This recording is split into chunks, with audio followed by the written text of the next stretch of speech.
your head at me. We're going to be on YouTube here in 3, 2. Come on, there we go. Okay, and in 3, 2, 1. Welcome to the History of Bad Ideas, episode number 380, part 2. Take 2. I'm Jason. I'm Jeff still. I'm still the intern. And no Blake, no Jim still, but we got Joel from the 40 going on 14 gang. Welcome, Joel. Thank you. Mike is going to be joining us in a little bit as well. So for anybody listening, this is 40 going on 14 joining us. This is historic because we've known you guys for a long time, but I think this is the first time you guys have been on our show, correct? It's first time as far as I know. That is, I think we were supposed to get you, and then something happened, and then that was like 5 years ago. So our booking committee did not do a good job with everything. I think that's when the intern fax machine was in charge. That damn fax machine. But I think the last time I saw you guys was at Gen Con up in Indianapolis like 4 years ago. It's been a hot minute. Yeah. So Joel, tell us what your podcast is all about. I like to refer to it as a nostalgia cast. We talk about things then and now, kind of compare primarily films and television shows, but we also do what we call our memory shows, where we talk about, places we've lived, restaurants, things like that. So it's kind of comparing what it was like being 14 versus all of us now being in our 40s, and kind of how perceptions change, and a lot of dick and fart jokes, Nothing wrong with that. You guys every week pick a topic, and then basically go. Every episode, I should say. Like one episode could be about G.I. Joe, correct?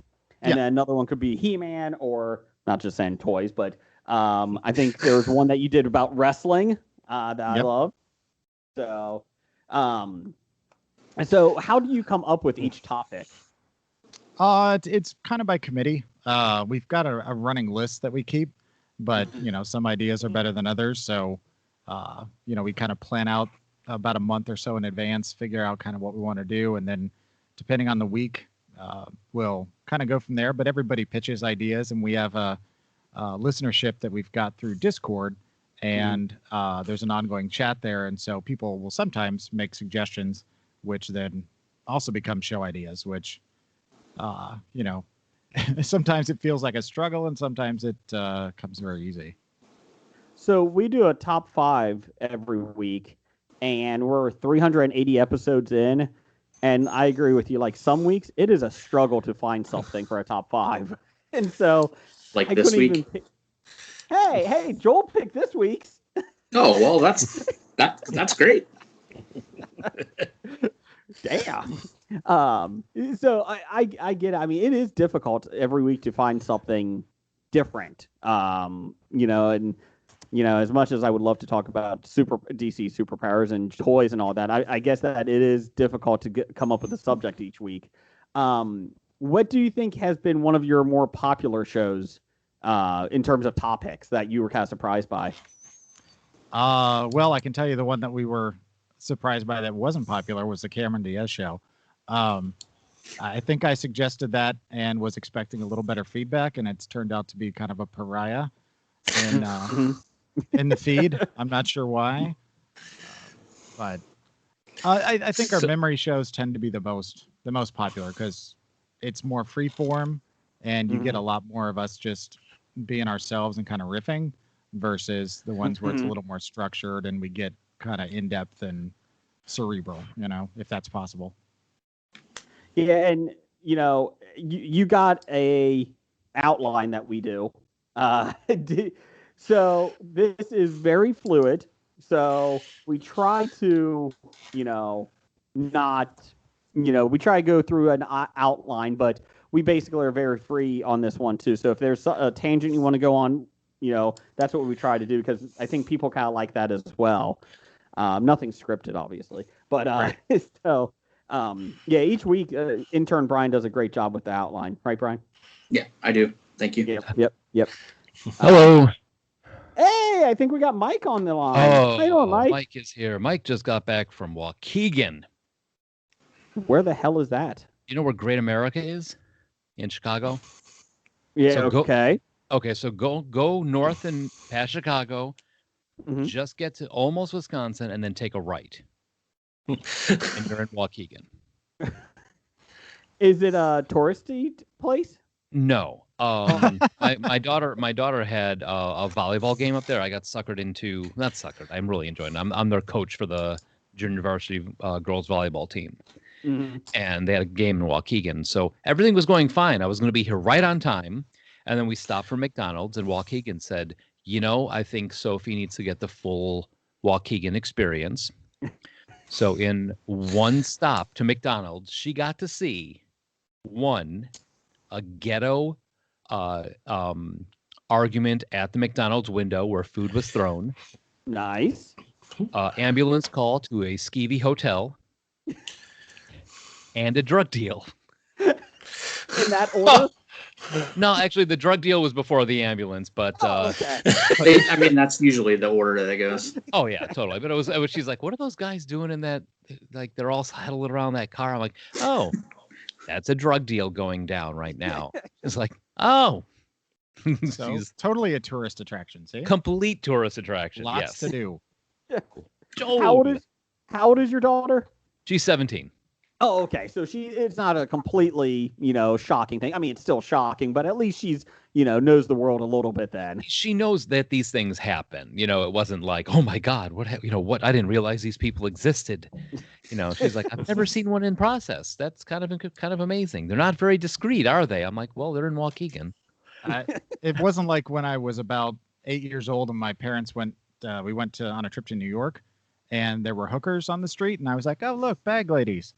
Those aren't bags, Joel. They like those the are condoms. Those aren't bags. Those are condoms. Sorry. I like that. I like that music in the background. I don't know what that was. I got a new toy. I just picked up a Zoom PodTrack P4. And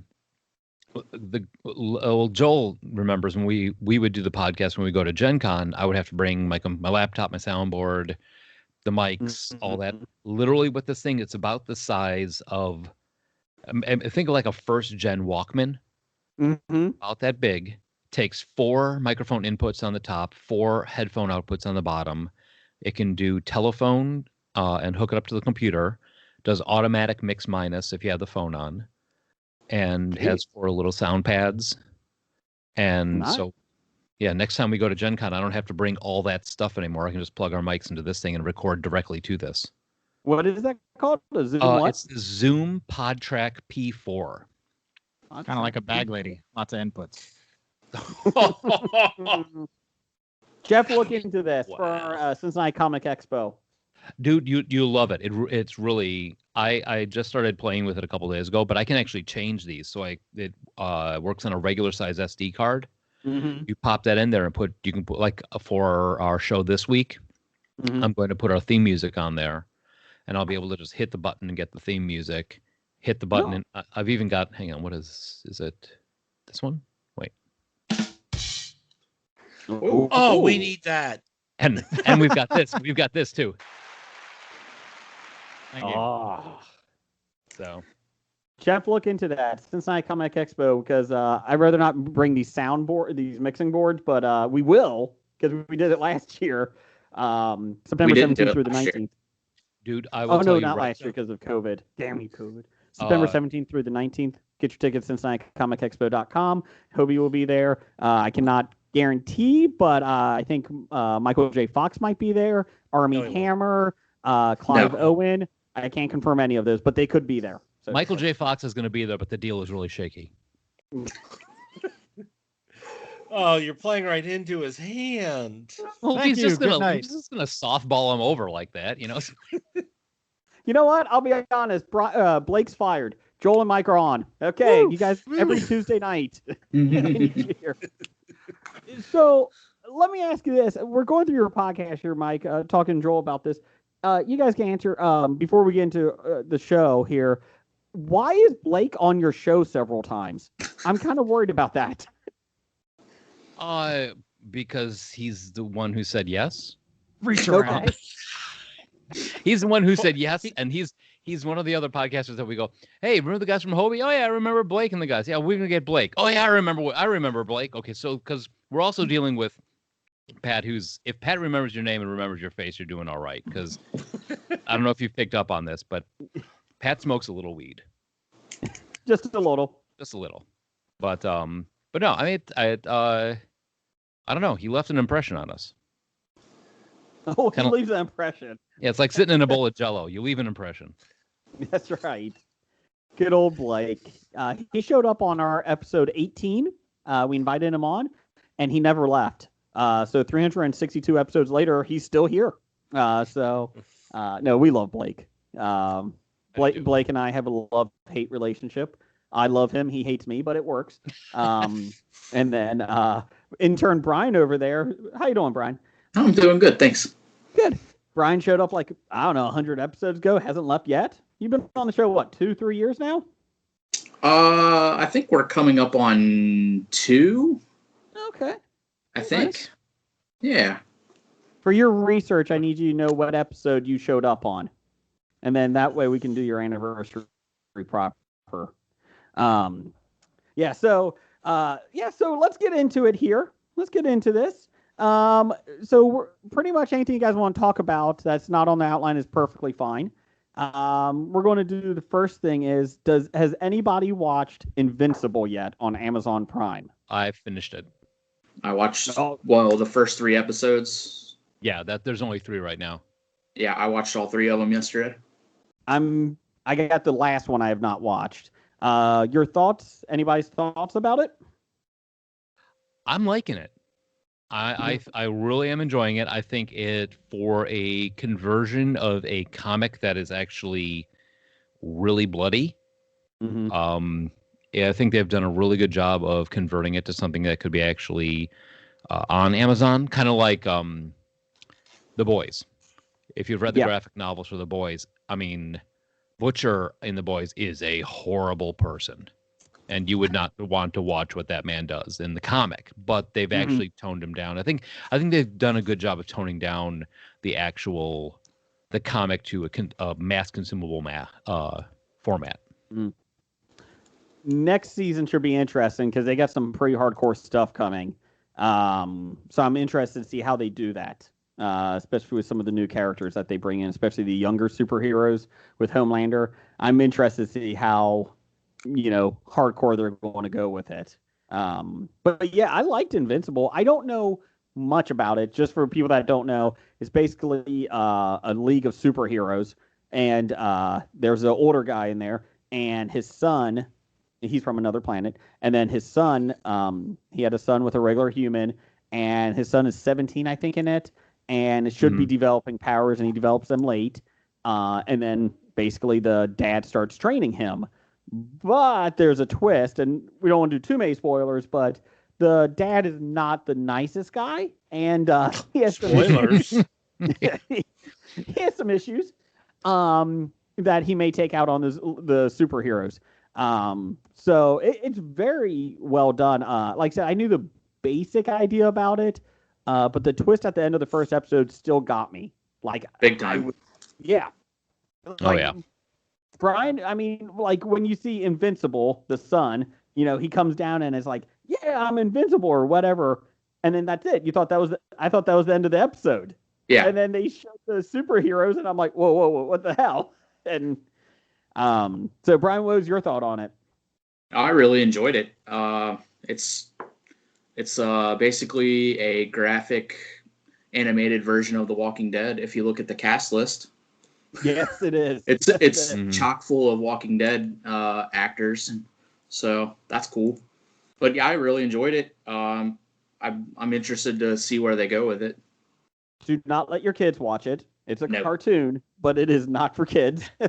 My 11-year-old asked if he could watch it. I said, no, you're not watching that. See, that's one of the benefits of having a 17 and a 21-year-old is that you're like, yeah, I mean the awkward moments do occasionally occur once in a while. Like what were we like occasionally in The Witcher? Mm-hmm. There's a couple kind of like side eyes, or when we watched my older daughter, she turned 17, and she was like, "Oh," I'm like, "You're 17." She goes, "Right now I can watch Deadpool." Now you guys are like, "Okay, you can watch Deadpool. I promise you." We were kind of held to that, no R movies until you're 17, and then we watched it with me on the couch. It was like myself, my daughter, and my wife all sitting there, and then the Calendar Girl song scene came on, and Women's Day showed up. Yep.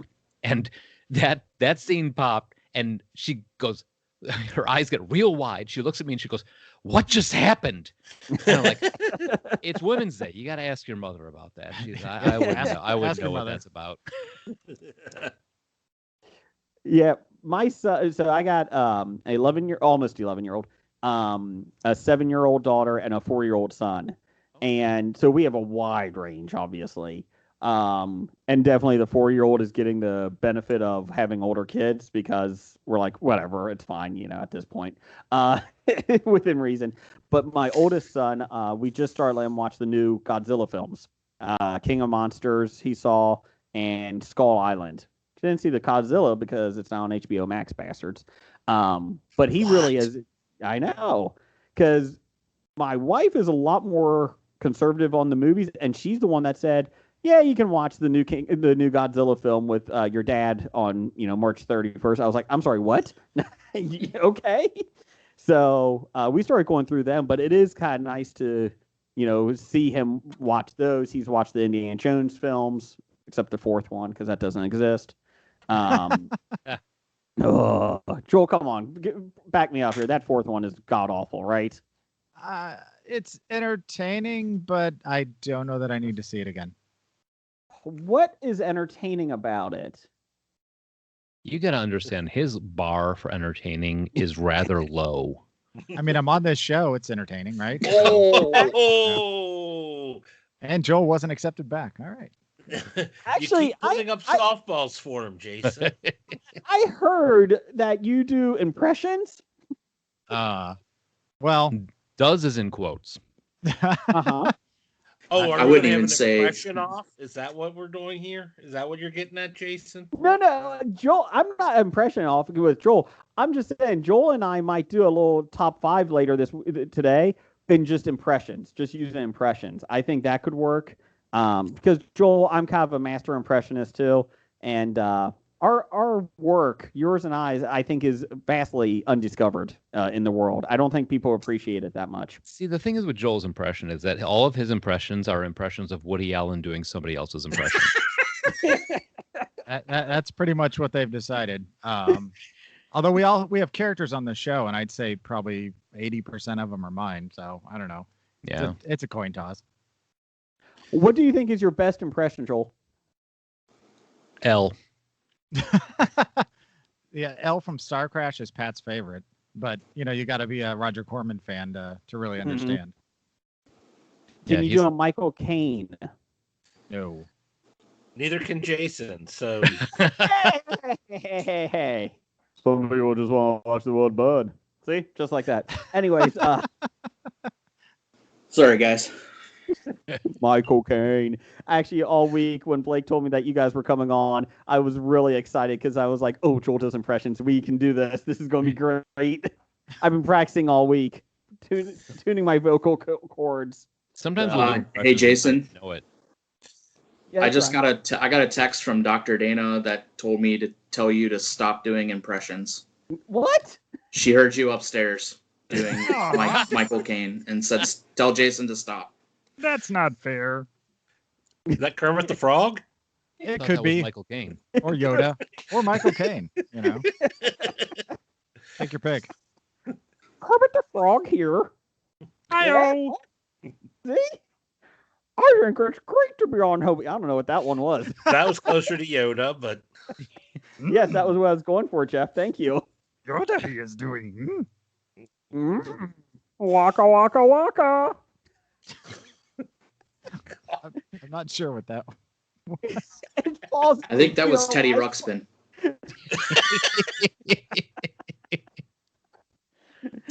Put a tape cassette in my back there, Brian. Teddy Ruxpin. If Teddy Ruxpin became the creepy Chucky doll, it wouldn't surprise me. That thing was creepy as fuck. what was Nicolas cool Cage in though? it? What's that, You Joel? take Oh, I would just say put Nicolas Cage in that movie. I'll watch it. is he the voice of Teddy Ruxpin, or is he the hero stopping Teddy Ruxpin? Yes. Done. He plays both parts. Sorry, Jeff. What were you saying? I was saying with Teddy Ruxpin is you got to take the fur off and then have him talk. Especially as you put a cassette that's not like a Teddy Ruxpin cassette, but just maybe even a music cassette. Have him sing along.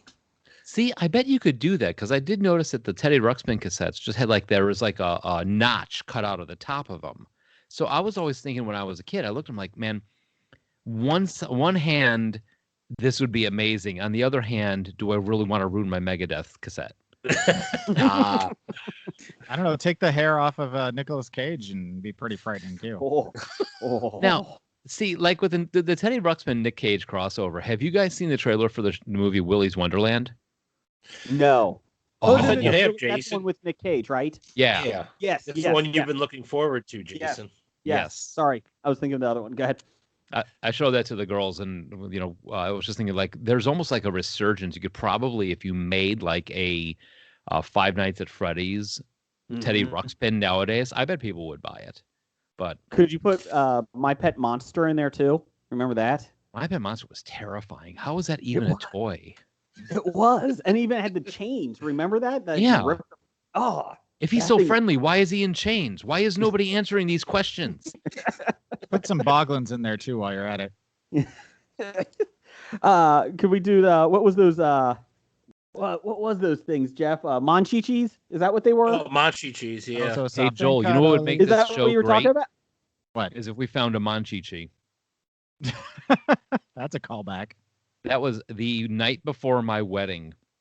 We're all sleeping in the living room of my in-laws' house, and for some reason or another, somebody started going, he, and we decided that was the noise of a Monchichi.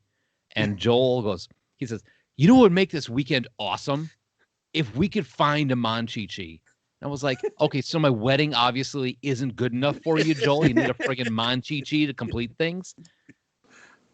I can kind of see where he's coming from. I mean, yeah, Monchichi would have been sweet. To be fair, when I was reading Bride magazine this month, they did say Monchichis are all the rage now. So for weddings, so like instead of a bouquet of flowers, they do a bouquet of Monchichis. I would love to see a Monchichi themed wedding. I want to know why you're reading Bride magazine. Why wouldn't you, Joel? I'm about to say our frequent guest and collaborator Scam Jeff is getting married in the fall. Oh, you think we can push him for a Monchichi themed wedding? This is like this is his fifth wedding. I don't think it would be a problem. Get all the groomsmen to suck their thumbs while they're up there, like a Monchichi. Part of me thinks that's creepier than a Monchichi wedding. Why are they all sucking their thumbs? I don't know. It's some sort of bet they had. It's my fetish. Although I think they're going for like a board game theme, so I don't know if I want to take away from that. I bet it's Twister. You have to walk down the aisle with Twister. Sorry. Sorry. Worst wedding theme ever. Scam Jeff, do you left foot blue? Oh my God, this walk down the aisle is taking 18 minutes. Come on. Spin. Because Jeff, you're in the wedding, right? Yes. Okay. Scab Jeff, right foot blue. Regular Jeff, right foot green. You just gotta keep walking like it would be like the human caterpillar down there with Twister. Ew. Human centipede would be better. Wow. What did you say, Brian? Go there?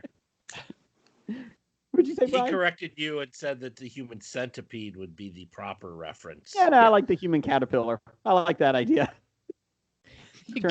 I got Twister, the human caterpillar version. Why is it sticky? The whole mat's made out of that same stuff they make those those sticky hands out of. Oh, that you slap against the window. Oh. Yeah. And then they immediately turn into a ball of fur. My 4-year-old loves those, and every single time he gets one, like within a day, I throw it away. I can't. My OCD cannot handle that in the house. I just can't. Oh. Let's see here. Joel, have you watched anything this week that you want to talk about? Any TV shows, movies, anything? Well, I just finished Superstore tonight, actually, the season finale or series finale. That was a well done show, and we've started watching Falcon and Winter Soldier, which I keep wanting to call it Falcon and the Snowman, but that's a different thing altogether. So, did you watch the whole series of Superstore? Yeah. We tend to watch something with dinner as a family, and we've been watching that religiously since it started, and we're all fans of the show, so it was kind of bittersweet. They did pass on the Bo and Cheyenne spinoff, which probably would be for the best, in all honesty. I wasn't too sold on them with the spinoff. So my wife and I have been huge fans of Superstore, and it was sad to see it end. Like, I felt like they really, like, they kind of rushed it. I think part of it was because of COVID. They couldn't do as many episodes, and I felt like they crammed a lot in this last season. But even if it wasn't the best the last couple of years, I still really loved that show. I'm going to miss it a lot. Yeah, I remember there was such a big deal when they were talking about Amy leaving, and then I was like, with them doing the shorter run of the series and ending it, I'm like, she was gone 2 episodes, and then she was back. But I like that they wrapped up all the storylines. Yeah, that's true.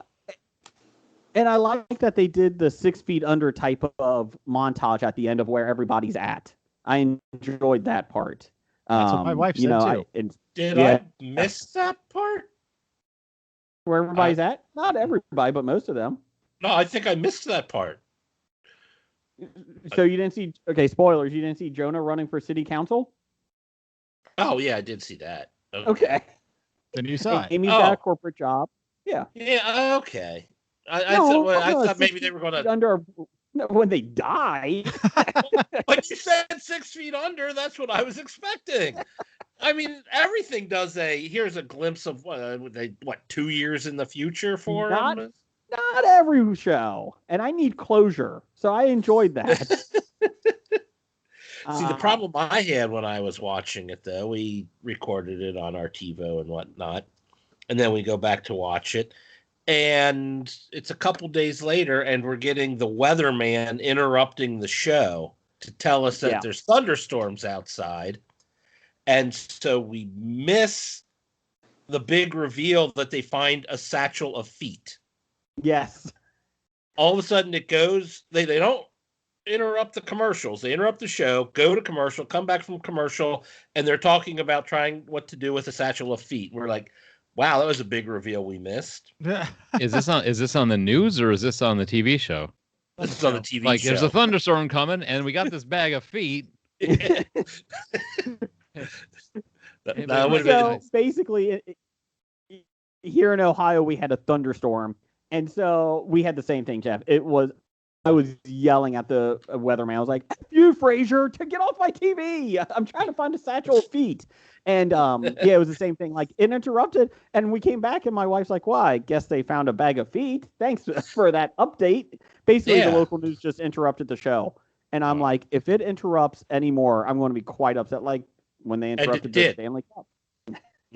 Yeah, that was good. Jason was having everyone over to his house, a Stanley Cup party, and we were all in the living room years ago. But we were all in the living room, turn on NBC and the local affiliate for 2 hours had the weather on because the farther reaches of their viewership, there is a potential tornado. Like close to West Virginia. Well, not that far, but it was close. So I proceeded to make phone calls to the local weather station and leave answering machine messages all day, the whole 2 hours. I was not happy. That's why I love Hulu. Yeah. I think we're going to go back because YouTube TV has you can watch it on demand. So it's and I think we're going to go back and have to watch it. So, Joel, did you like who they revealed as the foot person? I was literally a little surprised. I wasn't quite sure I had money on anybody in particular, but the person that they did reveal was perfect. Yes. That didn't surprise me at all when they did reveal it. I just like he's also the same guy that does threesomes and orgies earlier in the year, like the other seasons. Like, what? What is this guy doing? And did you notice that he was the one character that was not at the picnic at the end? Yeah, I needed closure on that anecdote. Yeah. I was reading an interview with the creators, and they said that they didn't put him in there on purpose because they said, like, we revealed this, so we kind of want to leave it up to people if they think he got caught or not. We hope he got caught, but we don't know if he did. And no one ever said he murdered them. He just found maybe he just placed feet. Am I in danger? Well, do you have feet? I just like Marcus when he finds the bag of feet around the pop. That is a big bag of feet. Anything else you watched, Joel?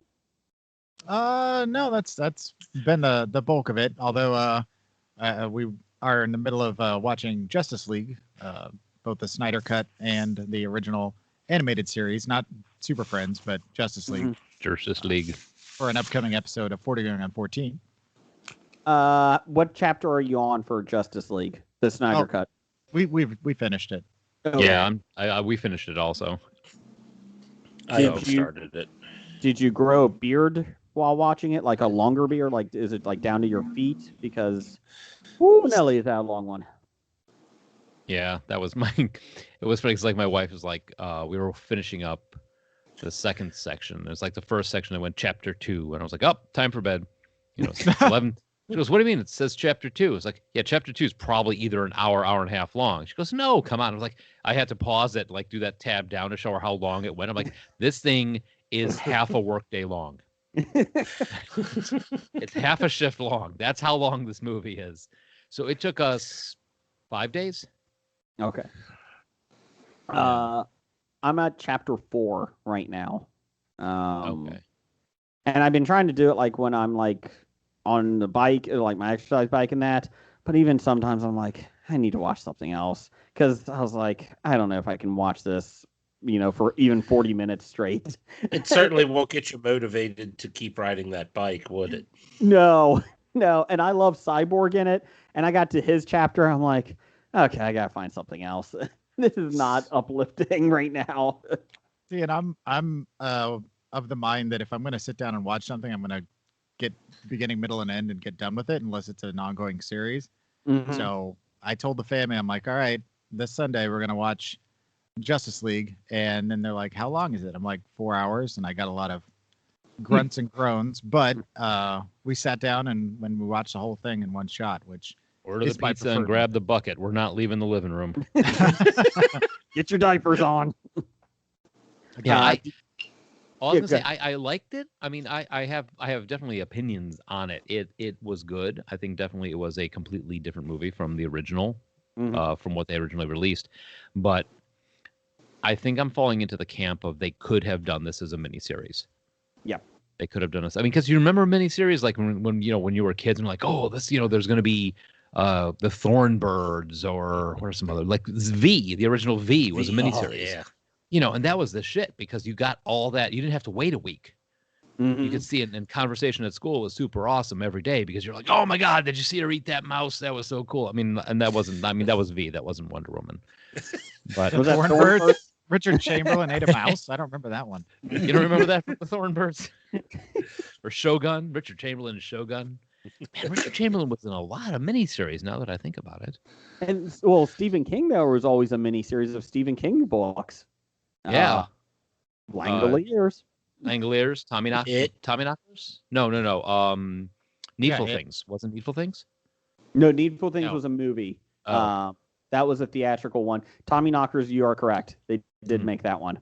The Stand. I'm trying to think what Mr. else. Mercedes. Did they? Oh. Is that now? What's that? Is that on right now? Is that the one you watched? No, it's finished up. They just finished it up. They just released it on Peacock, 2 months ago. I just finished it last night, actually. Okay. See, the worst thing about good stuff. Yeah, very good. I gotta put it on the list then.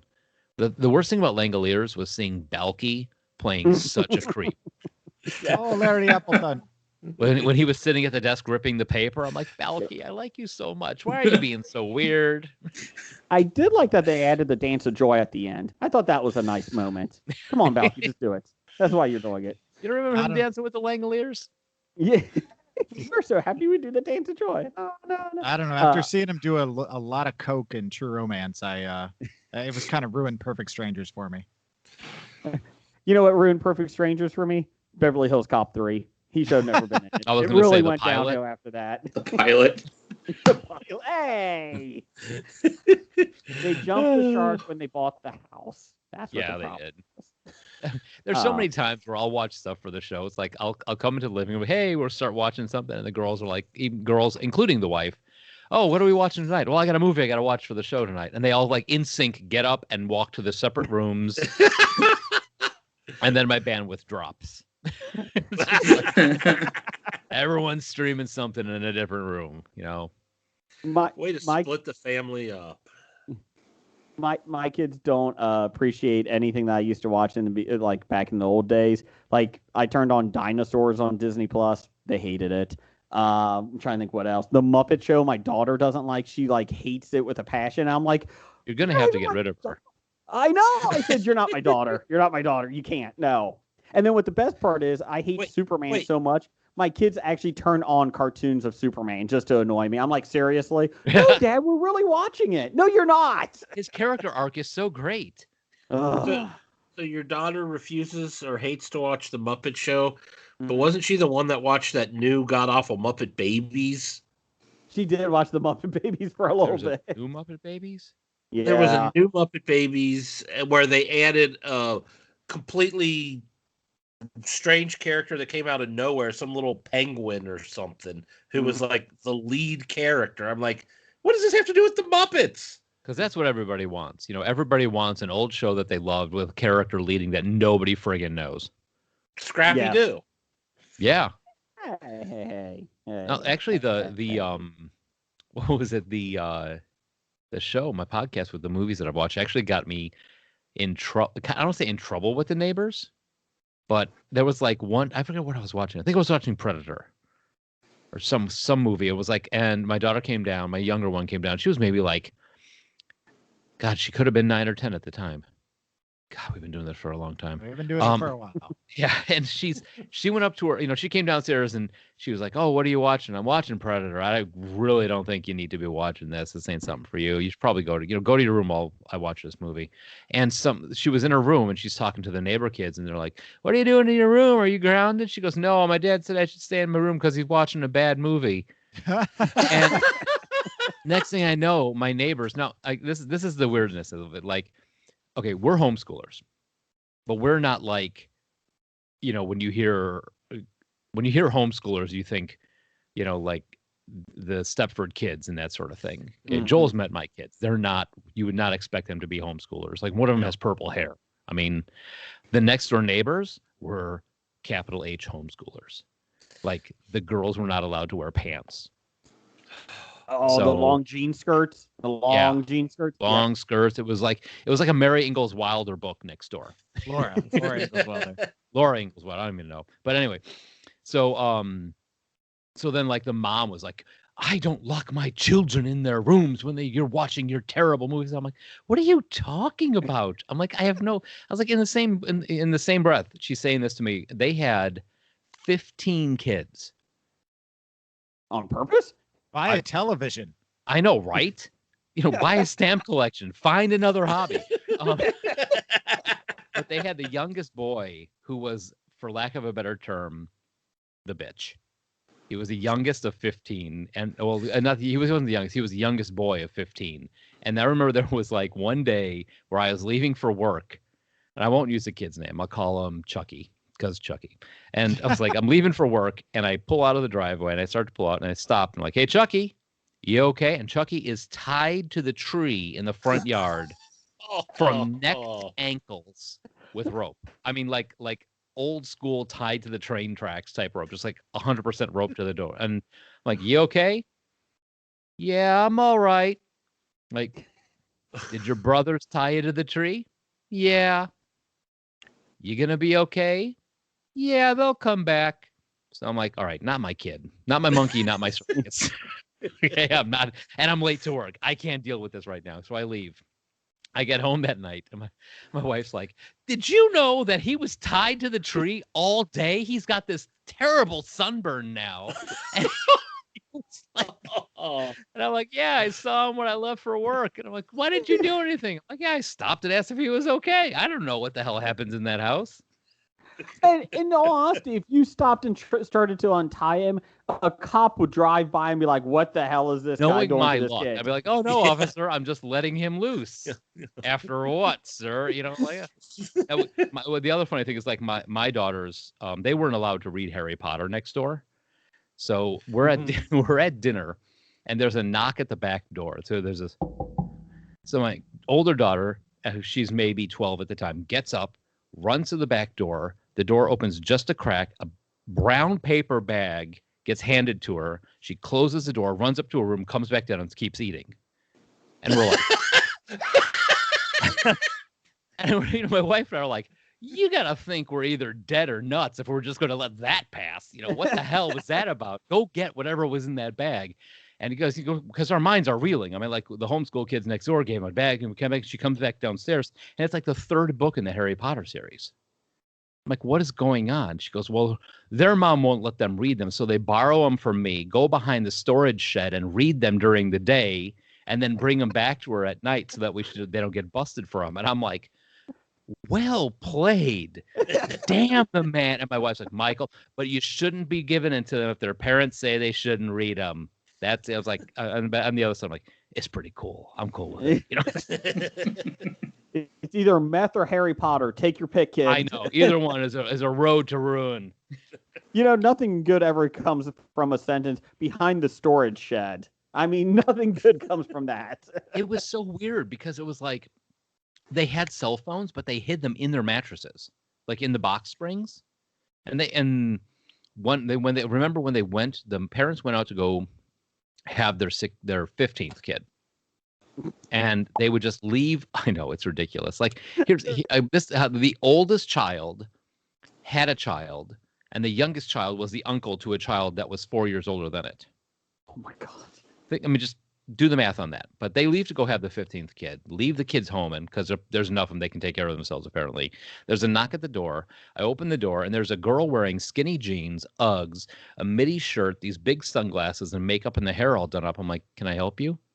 And she looks and goes, Mr. Teskey, it's, and she takes off her sunglasses. Like, oh my God, what happened? It was like one of the daughters from next door. And she's like, oh, both parents are at the hospital mom's having the baby. So we just got all the stuff out and we're just all having fun. Are your girls home? And I'm just thinking to myself, man, when you hit 18, it's like the Amish when they hit 16 or whatever. Rumspringa. Yeah, that's awesome. If you ever come to Chicago, hang out at Union Station because the Amish always come there first for Rumspringa because they take the train in. And you get to see at one lunchtime I sat in the diner there and I watched a couple Amish dudes get loaded on margaritas at the bar. Which was... I'm sorry. I just am trying to do the math on 15 kids. Like, how big is this house? There were beds in the basement.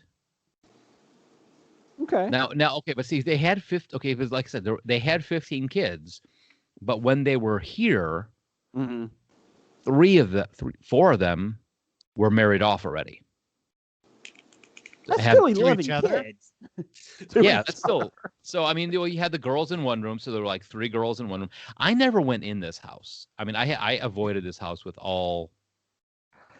I avoided this house. Probably for the best.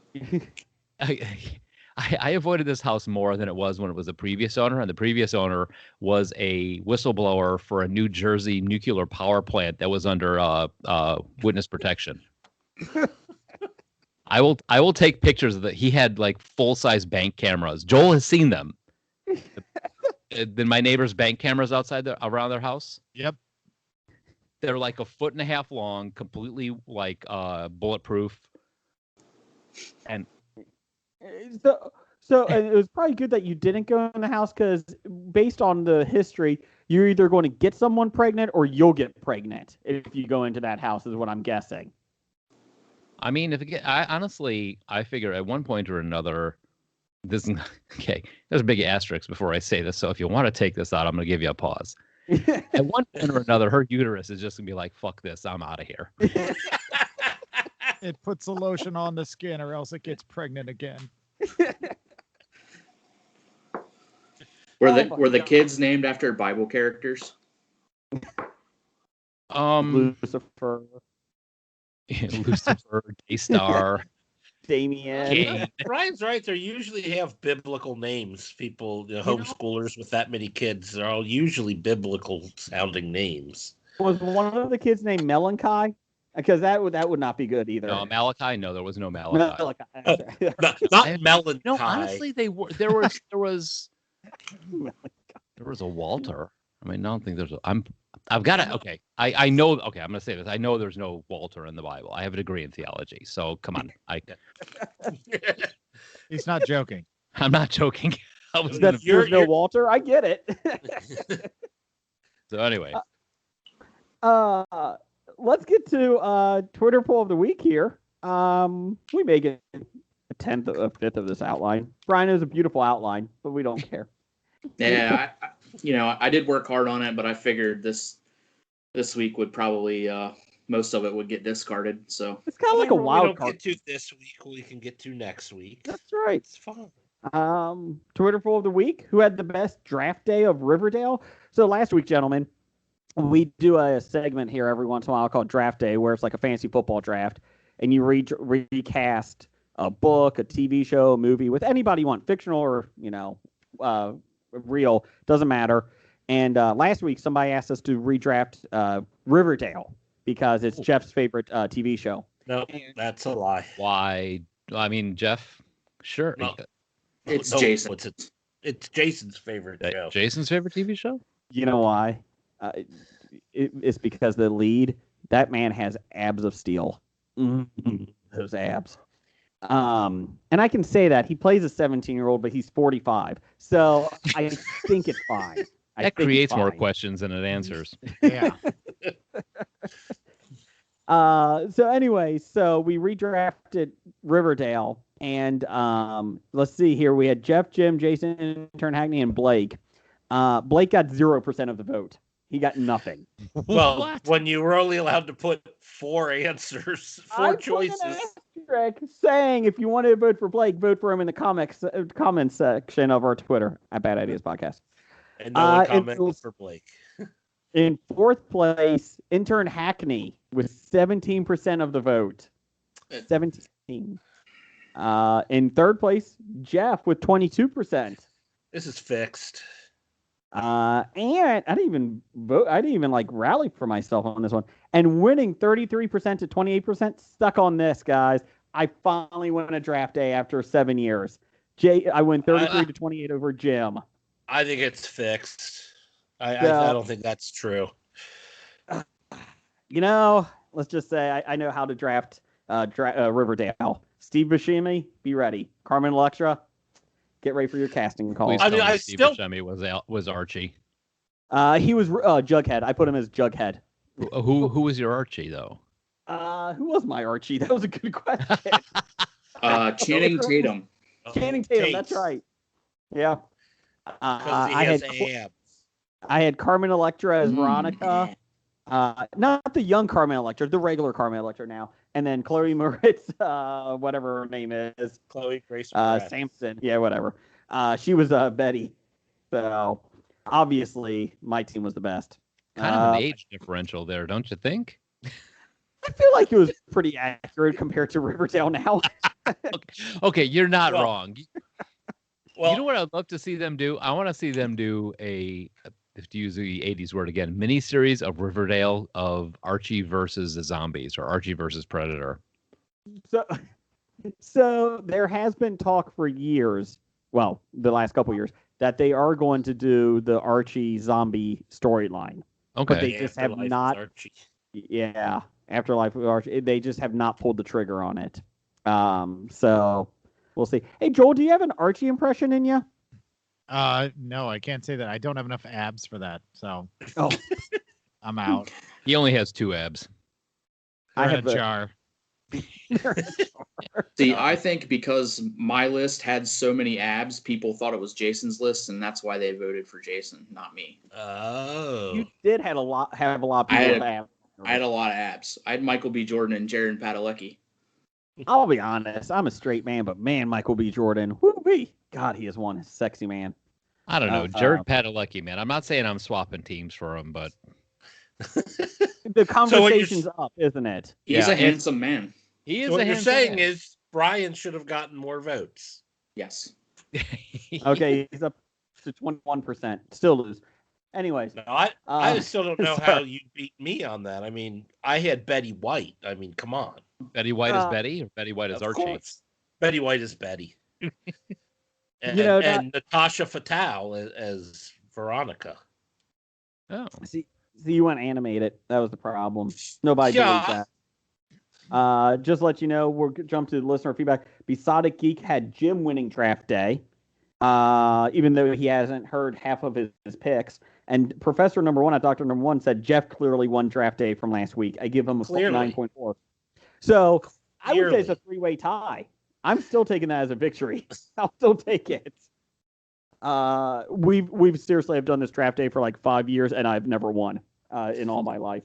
Congratulations. yeah. Yay? I hope your streak continues. It won't. It won't. If you win 2, that's called a streak. Let's see here. Brian, do you want to do the other 3 listener feedbacks here? I can do those. Okay. Let's see What we got? here. So we usually start off our listener feedback with this one guy, Number 1 Doug. fan. Can't give yourself a nickname? Apans, I believe. Yep. 7. Fans. Dad. Yep.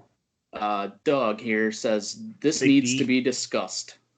The Rainbow Connection, as sung by Kermit the Frog in the Muppet movie, is now included in the Library of Congress National Recording Registry, class of 2020.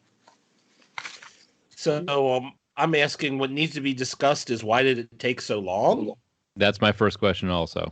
Agreed. Mhm. Why wasn't this done in 1977 right after that movie came out?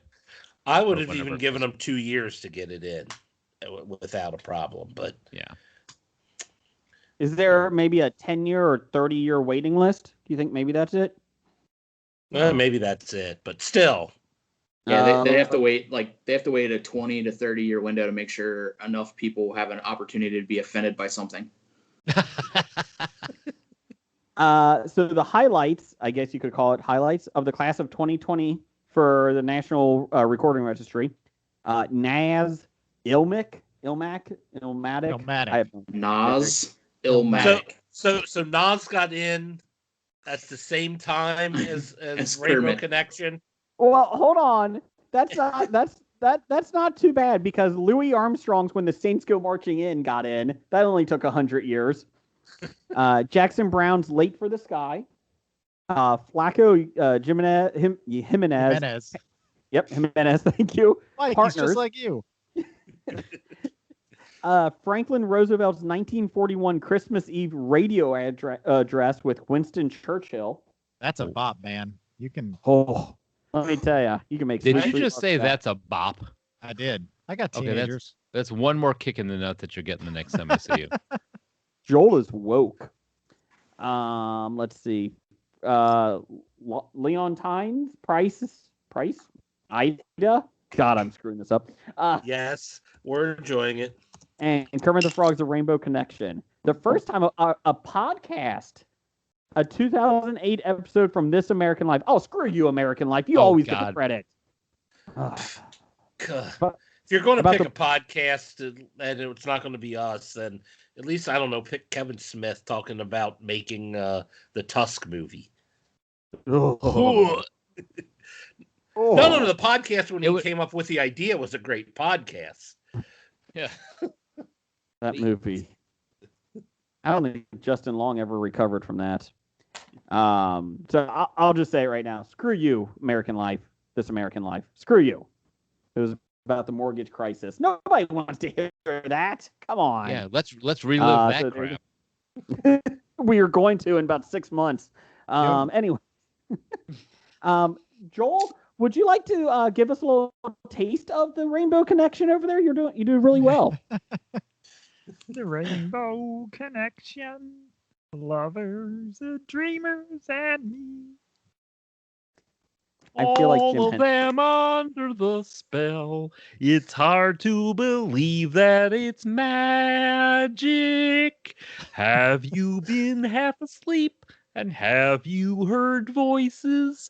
Listen, I've heard them too. Sorry, we listened. My daughter and I actually listened to that on the way home from the volleyball game. Oh, Nice. I have not. My children are raised correctly. They like the Muppets. I've tried to teach my kids correctly. I think the reason is I started them with the Muppet movie, the new Muppet movie with Jason Segel. Oh, And yeah. I think the whistling Muppet kind of tarnished them. That fucking puppet. Jesus. Yeah. What's your talent? I can whistle. Get the hell out of here. Go join This American Life. Pointless. But they like the stupid penguin Muppet that's not even a Muppet. It's just an animated thing. Oh. Yeah, see, that's one of the lines in the sand for them dating boys. I'm like, if I find out that a boy that you're dating does not like the Muppets, that's when bad dad comes out. It's when the shotgun.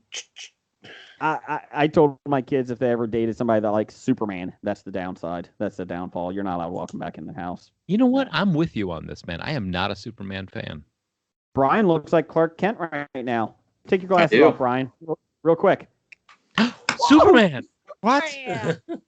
Where have you been? We've needed help. Oh, wait, where'd he go? Clark, you just missed it. Superman was here. It was just amazing. You know, I used to say Mississippi had the worst education system, supported by facts. I think Metropolis might. I think Metropolis might have the worst education system. Either that or everyone's blind. You know Everyone could be what, blind. though? I will say this. If you go back to the Christopher Reeve Superman, and there is a scene where Clark Kent is in Lois's apartment, and he's like ready to tell Lois that he's Superman, and he takes off his glasses, and this just accounts for how great of an actor Christopher Reeve was. You watch that scene, and he completely changes appearance in this. Mm-hmm. Like he takes off, Lois, there's something I want to tell you. And he takes off his glasses, and his shoulders become broader. His head goes back, and it's really kind of unusual because you think, just taking glasses on and off wouldn't be a thing. But I think I love the original Superman movie. In fact, Josh, we had this conversation in the last show that Josh and I believe that may be the best Superman movie ever made. The first one with Christopher Reeves.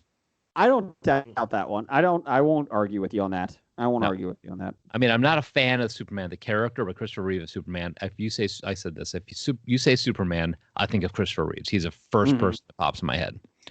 But look up that scene on YouTube and just see how the change in demeanor, how the change in stance, and the change in intonation of the voice from Clark Kent to Superman, and how that can actually, in that one scene where I'm like, it's plausible.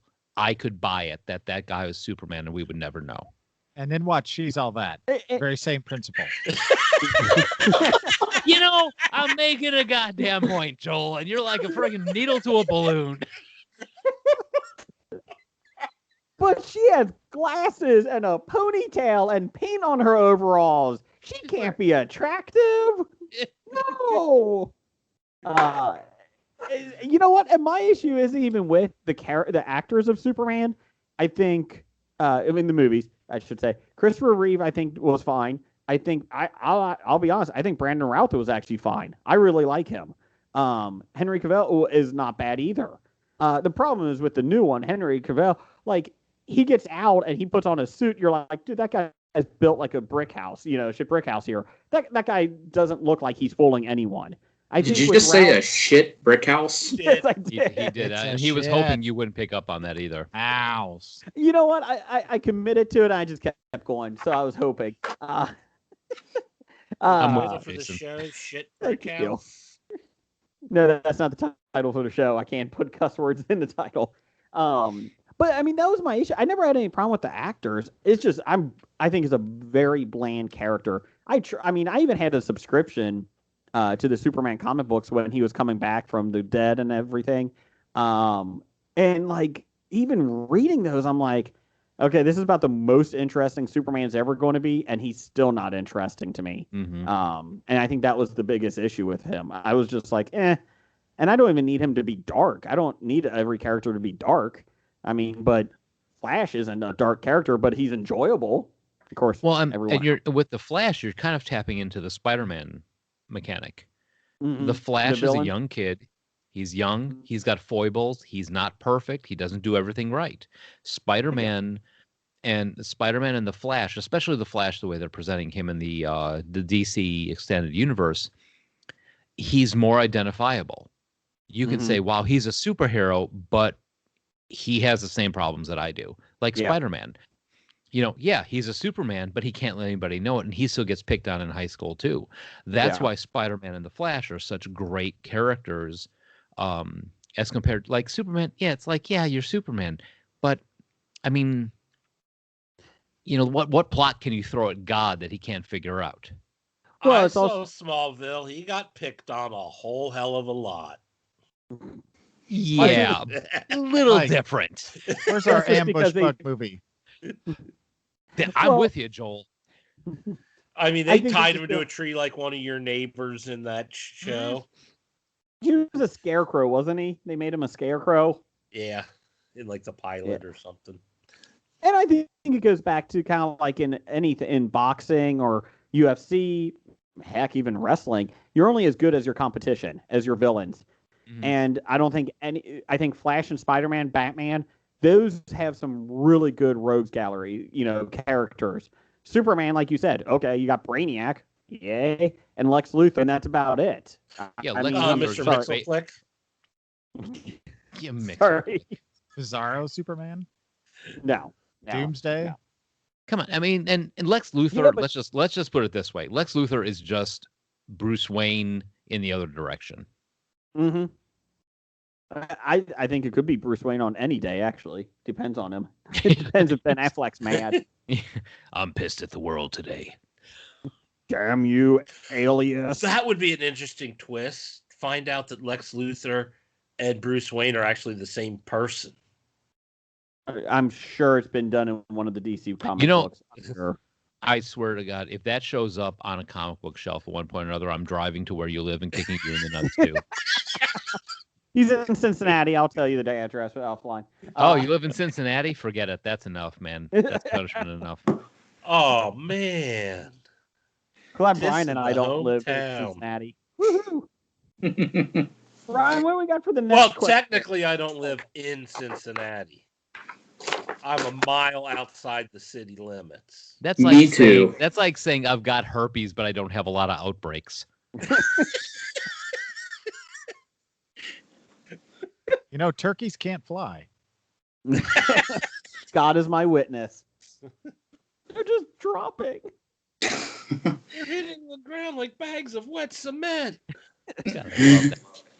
I really hope they never remake that. They did do a new WKRP in Cincinnati. Yeah, but wasn't that like in the early 90s? Yeah, it was not good. Late 80s, early 90s, yeah. Yeah. Well, I mean, it had some great people on it, like Tawny Katane, Billy French Connolly. Stewart. Billy Billy Connolly. Connolly? Yeah. It was Billy Connolly on that. Yeah. Yep, Are you he sure? was. Wow, I don't remember. Yeah, bitches. He played a high school teacher. Nope. And he had Different abs. show. Different show. Maybe, I think he was. Yeah, he was in it. Yeah. Yeah, he I'm was going on. with it. Who was he? You're looking at Ah. the thing. What was his character? I don't know. How many episodes? I don't know. The first 87 things about Billy Connolly is head of the class. I don't care about head of the class. It should be Boondock Saints head of the class. Nope. It's everything head of the class. It should be Billy. He was in the Ida. original series. He was in Billy. God. Go ahead. What's your name, Brian? All right. Next listener feedback is from Sir Reggie Scumbottom at Dirtbag 986424430. Love it. He says, "Hello, gents. Would you rather live in a blipped world or be blipped and come back 5 years later? I would rather live in a world where people were blipped. I would be happy to see only half the human race." Oh, upbeat guy. What would you, Joel? What would you pick? I think I'd rather probably be blipped and come back 5 years later. But I don't know. That has its drawbacks too. But at least you wouldn't have to deal with cleaning up after half the population disappeared and riots ensued and everything else went on. You just come back and be like, hey, what I missed. But you come back and like all your stuff is now gone. Your house isn't there because it's either been torn down or someone else stole it or squatted in it. I mean, that'd be tough. That's a fair point. I feel like there would be a lot of throuples. Is that what they're called? Like Thruples. Thruples? Thruples, yeah.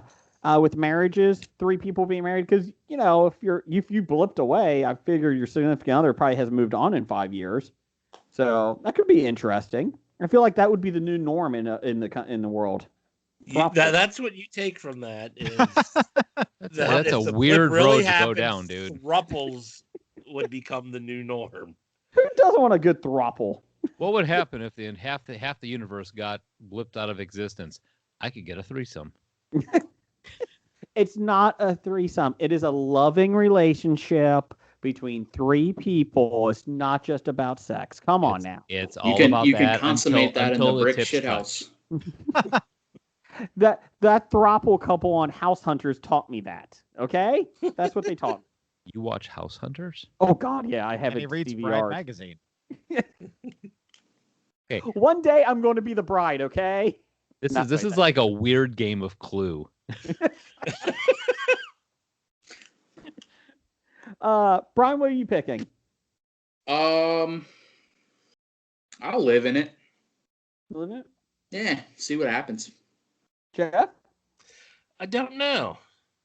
I That's think on it would be. I think it would be nice to like miss all the crap that happened, because I'm sure like bad shit happened in the 5 years that people were gone, and they're just starting to fix everything. But then again, coming back would bring problems. But honestly, I'd come back and I'd be 5 years younger than everybody who didn't disappear, so I wouldn't be as old as everybody anymore. True. Or older than everybody. They'd catch up in age to me, so that wouldn't be too bad. And you could, as long as my shit was still here. Well, I think the issue was that you need a brick house for that. So I feel like if you went away, it could be good though, Jeff. You could miss like the pandemic years. I mean, you never know. Yeah, if it happened last year, then yeah. Or That's you the thing. They never did bring up COVID on the MCU. You could have missed the podcast on the mortgage crisis. Fucking This American Life. God dang them. Screw them. I hate them more than I hate Serial. Oh, this is Serial. This is Monkey. What's the email Monkey, or what is that thing that they always do? Oh my God. That they always have an advertisement on Serial. I wanted to punch the freaking. I don't know. I didn't listen to Serial, so I don't know who advertised. I didn't know there was monkeys. No, it was an advertiser. Monkeys advertised. Monkeys did. Oh, Survey Monkey. Yeah, that's what it is. Yeah, man. Survey I Monkey. bought a coffee pot because of Survey Monkey. Oh. Yeah. Now, is that a good thing or a bad thing? It's a good thing, man. It was like, okay. I'm not endorsing Survey Monkey in any way. I'm just saying that right now. But I got the app on my phone, and you can do surveys, and they'll give you like, hey, here's 50 cents. Hey, here's $1. Hey, here's a quarter, whatever. And then sometimes it'll be like sharper image of like, hey, look at this Chinese-made piece of crap plastic thing that lets you stack plates in the microwave. How much would you pay for this? Nothing. Do you have any advice for us on making this item? Don't make it. You know, thank you very much for your opinion. Here's 35 cents. I'm not it's my way of being, since everybody's working from home, it's my way of getting paid to take a dump. Yeah. Surveys. Yeah. Now, was the coffee pot made of monkeys? It was a monkey coffee pot. How did you know? That would be pretty cool. That would be pretty cool. Monkeys all I feel like I would be okay, like, living in a world with half the people. I feel like I'm okay with that. Do I get to choose the people? No. Yeah. Thanos does. It's Thanos. random. Yeah. Even for Thanos, it was random. We had to go into the my wife and I got new cell phones this weekend, and let me tell you, I would have been okay with half the people in the world after sitting in a cell phone place for an hour and a half. Jeez, Ooh. that might be the worst thing ever. Did Which you make an company? appointment? God, Was it like T-Mobile? we did. No, we actually left T-Mobile, bastards. Mm. So you made an appointment and it was still that terrible? No, I will say it was the best cell phone appointment or cell phone meeting we've ever had, and it still is the worst. So, Where is the I mean, it bar was on the best cell phone meeting you've ever had? Hand job. All of mine are great because I do them over the internet. Well, we went in and did it, and it wasn't a long wait at all. But like, just getting the whole thing is just a pain in the end. And we even knew what we wanted. Our phones were like 4 years old, and they were dying. So we went and got them, and we had no contract, so that made it easier. But oh my god! Of course, you know. Let me just say this: why I would be okay with half the world population. We're sitting there, and the customer next to us was talking to an African American salesman, and she was older, and she looked at him and goes, "Well, what's your name?" And the salesman's like, "Philip," and she's like, "Oh, I thought it would be a more exotic name." Thank you. Good night. Yeah, my wife looked at me, and she's like, "Oh my god!" And actually, it was my wife that heard it because we got in the car. She's like, "Did you hear what the fuck she said?" And I was like, "No." And she told me, I'm like, "Are you fucking kidding me?" And she's like, what the hell is wrong with people? Like, it's not like, what the hell? So yeah, this is why I'm okay with half the world. So, Well, yeah, if I get to choose which half, then I would take that any day of the week. yeah, this lady would be out. This lady would be Ash. But I'm like, what the fuck what goes through your mind thinking that's a good conversation to talk to the salesman about? Like, she probably thought she was being nice. On one side, I'm like, what the hell? Yeah. On the other side, this is gonna sound terrible. I'm almost kind of jealous to be at the point in your life where you're like, screw you, I'm old. I can say whatever I want. And I've warned my wife. I'm like, be careful, because like when I hit 60, 70 years old, you know, I don't exactly dress high class now. So like later on, I'm gonna be wearing like a towel and an oatmeal can. But I'm like, I can't wait for the point where I'm like, what are you gonna do? I could die tomorrow. What do you know? But I don't even know how, like, that would be the last thing that I would think of. Like, what's your name? Philip. Really? That would be more exotic. Nope, never really thought that would come across. But you never know. Like Timothy could be exotic to her too. That's true. Maybe It's a very polite way to be racist, though. Yeah, you look more like an Edson. Well, my wife goes, she was an older lady, maybe like 60, probably about 60 years old. And my wife's like, I really wish the salesman would go, "Oh, what's your name?" "Oh, Tiffany." "Really? I thought it would be an old name like Ethel." Like, that's what we wanted the person to come back at. Yeah. Jason? Yeah. She was an old woman, like 60, is making me feel like, I'm like, 60's I know, not right? so old anymore. What the hell? I'm looking at 60 like it's around the corner. Yeah. It's like people who are 60 should know better. Yeah. 60 is not the know better. I think at this point in our lives, like 85, 90 is the what the hell. age. coming. Oh my goodness. Brian, finish this listener feedback up an hour and 20 minutes into it. All right. Last but not least, from Nikki at Pink Oliphant. From New Are Zealand. you guys excited about the new TV show Heels? Brian, do you know what Heels is? I do know what Heels is. An upcoming American drama television series set to premiere on Stars. Yes, right. That right there is why I'm not excited about it.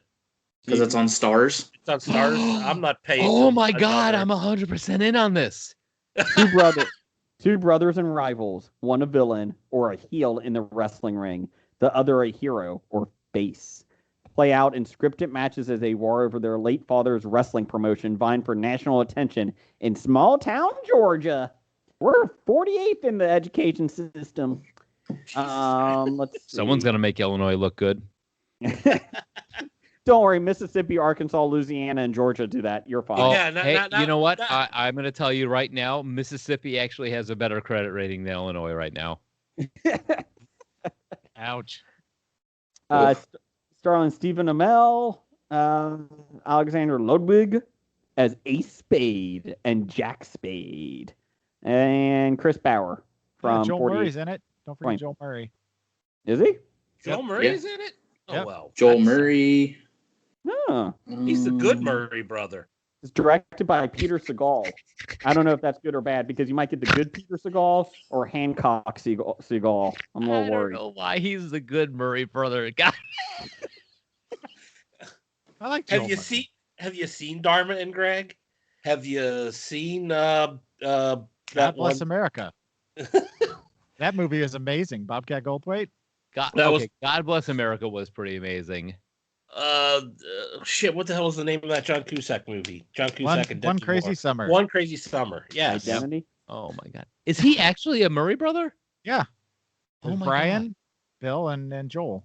And there's a John who was in the movie Moving Violations, if you've seen that one. Yes, I've seen that. Remember where he had the license, his driver's license had Indiana Jones on it? Why do I remember that? My life is so sad. It's a great movie. You can't find it anywhere, but I suppose that was late 80s, early 90s. I was Whenever really that was young on. when that came out. I remember laughing at that. Yeah. I remember seeing it and laughing. It had one of the Tilly sisters playing a rocket scientist. Jennifer.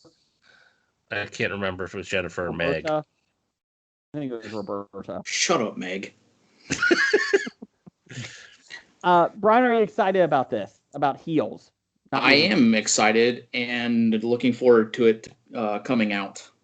Okay. But I'm also I want it to come out so that people will stop confusing this with the short movie that my good friend and current AEW star Ryan Nemeth wrote and acted in. So many people get confused. His is called Heel the Movie, and people nonstop tweet and text him about thinking that this TV show is his. So I want to see both of them. I want them to both come out, but I want, for his sake, I want it to be over for him, so that he can actually get out and promote his movie, and not have to be. He might have to change the title of his movie. Did Ryan Nemeth? Yeah. Okay. Uh, I'm looking at it. It looks like a real family feel-good movie. It is not. Not at all. No. you might when you talk to Is Ryan. Nick in the movie too? He is. Yes. As It's a bartender. short story. It's a short film. It's only maybe 20-30 minutes long, but him and Nick are both in it. Yeah. You know what would help them is if Ryan actually came on the show to help promote it. I'm just saying. Ryan thinks podcasts are stupid. Okay, so Nick should. But he was on. Nick should come on the show. Nick Nemeth. You should ask him to come on the show. I'm not saying I will I'm do gonna that swap. only. I'll do that only if you learn how to pronounce his name correctly. Nick Nemeth. There we go. Thank you. Yeah. I'm not saying that I'm going to switch teams for Nick Nemeth, but damn, that guy's got abs. Yeah, he does. And he His can name jump. is pronounced Dolph Ziggler. Correct. The guy that should be a multi-time world champion. Asshole. Dolph Ziggler. But, So, see, now this is going to be awesome because for some weird reason or another, my older daughter has gotten into wrestling. Mm-hmm. And like I'm coming home from work. Well, coming home from work, I walk upstairs from work. Yep. And she's in the living room watching WWE, WWF, like retrospectives on the Undertaker's, whole career type of thing. And I'm like, no, that's Sophie. I mean, I'm sorry, Joel. That's Katie. Like, she's like totally into wrestling now. Such and a I don't, strange thing. I don't I mean, not saying that I'm against it, but I'm just kind of like, huh.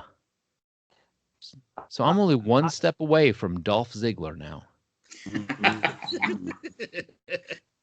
You know what you say to that? Abs.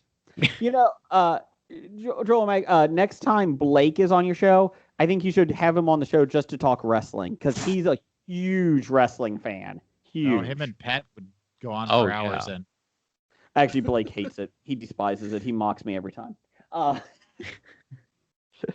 Let's see here. That was that was listener feedback. Jeff, give me a quick News of the Geek update or song, whatever it is. It's time for another installment of News of the Geek. There you go. Good job. Best color man in the business. Let's see here. This is casting edition. God, I need one of those. It's so awesome. Well, Jeff, while you're not, since you're not busy making new shirts, why don't you look into get a Zoom Pod Track P4? Maybe if we keep saying their name, they'll just give us one. Oh, good point. Zoom Pod Track P4, Zoom Pod Track P4, Zoom Pod Track P4.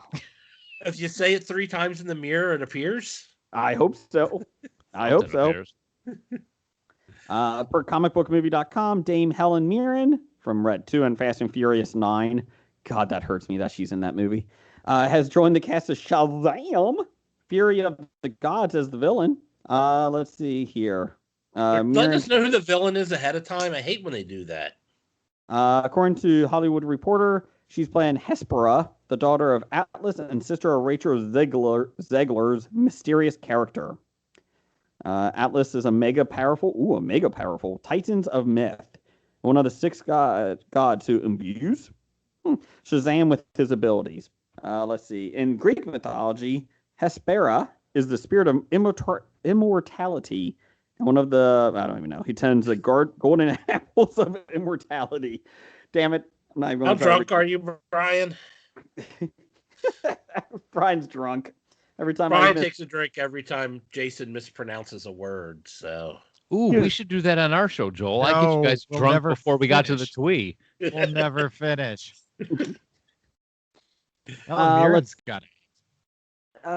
Per Deadline, Dwayne The Rock Johnson superhero movie Black Adam has cast Pierce Brosnan as Dr. Fate, a.k.a. Kent Nelson. That is awesome. I love Dr. Fate.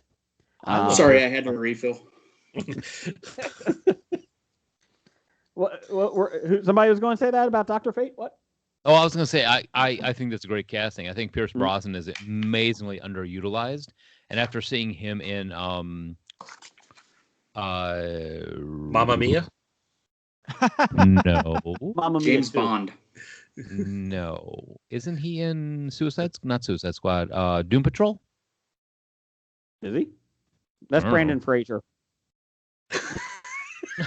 I think it's Timothy Dalton that's in Doom Patrol.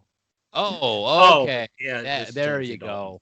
Yeah, wrong Bond. A different James Bond. Wrong Bond that only had 2 movies. Joel, you didn't introduce Timothy Dalton right. The best Bond of the 80s. Brosnan had 4. Really? Some of the worst, but he had 4. But they had an invisible car. Oh. Yeah, that was. But he was Remington Steele. Exactly. Right. And Thomas Crank. Brosnan joins Aldous Hodge as Hawkman. Am I drunk? Did you just say Hawkman. Philip Hawkman. Man. Walkman. I think I'm having a stroke. Noah Centineo as Atom Smasher and Quintessa Swindell as Cyclone. Hey, I think I got that one right. I don't even know. Fuck it. Moving on. Netflix has secured the rights to Berserker, the Boom Studios published comic book created by Keanu Reeves. He will produce and star in the screen adaptation, which will start with the story getting the feature treatment followed by an anime spinoff. Anime. It was an original idea by Reeves, co-written by the John Wick star and New York Times bestselling writer Matt Kent. Illustrated by Marvel artist Ron Garney, with colors by Bill Crabtree. Okay, a lot of other people. The first issue of the 12-issue limited series launched on March 3rd and has already sold over 615,000 copies. It's Immortal Warrior's 80,000-year fight through the ages.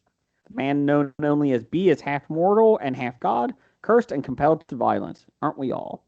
Even at the sacrifice of his sanity.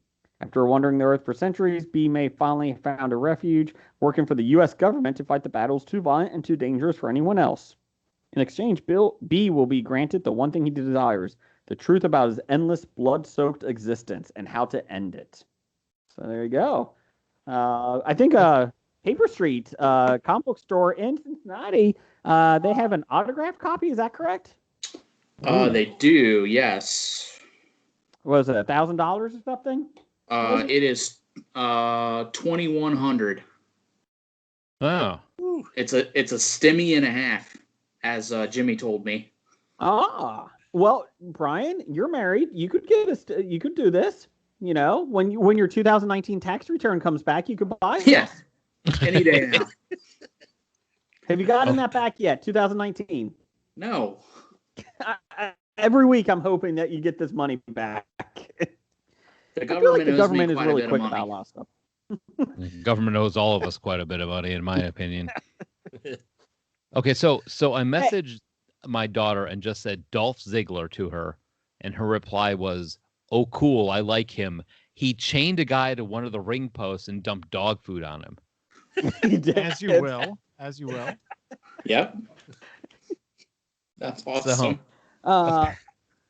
Hey, Joel. Can you give me an impression of Dolph Ziggler? I apologize, but I don't know who Dolph Ziggler is. So look at this dog food. I'm gonna dump it on you. There you go. That's uncanny. Uncanny. Now you know why I'll never be able to get him on the show. What about our show? I'll float it up the chain of command. See if I can get him on your show, because I know they're definitely not doing our show. Send him a wrestling episode and say, "Hey, yeah, these guys want to talk to you.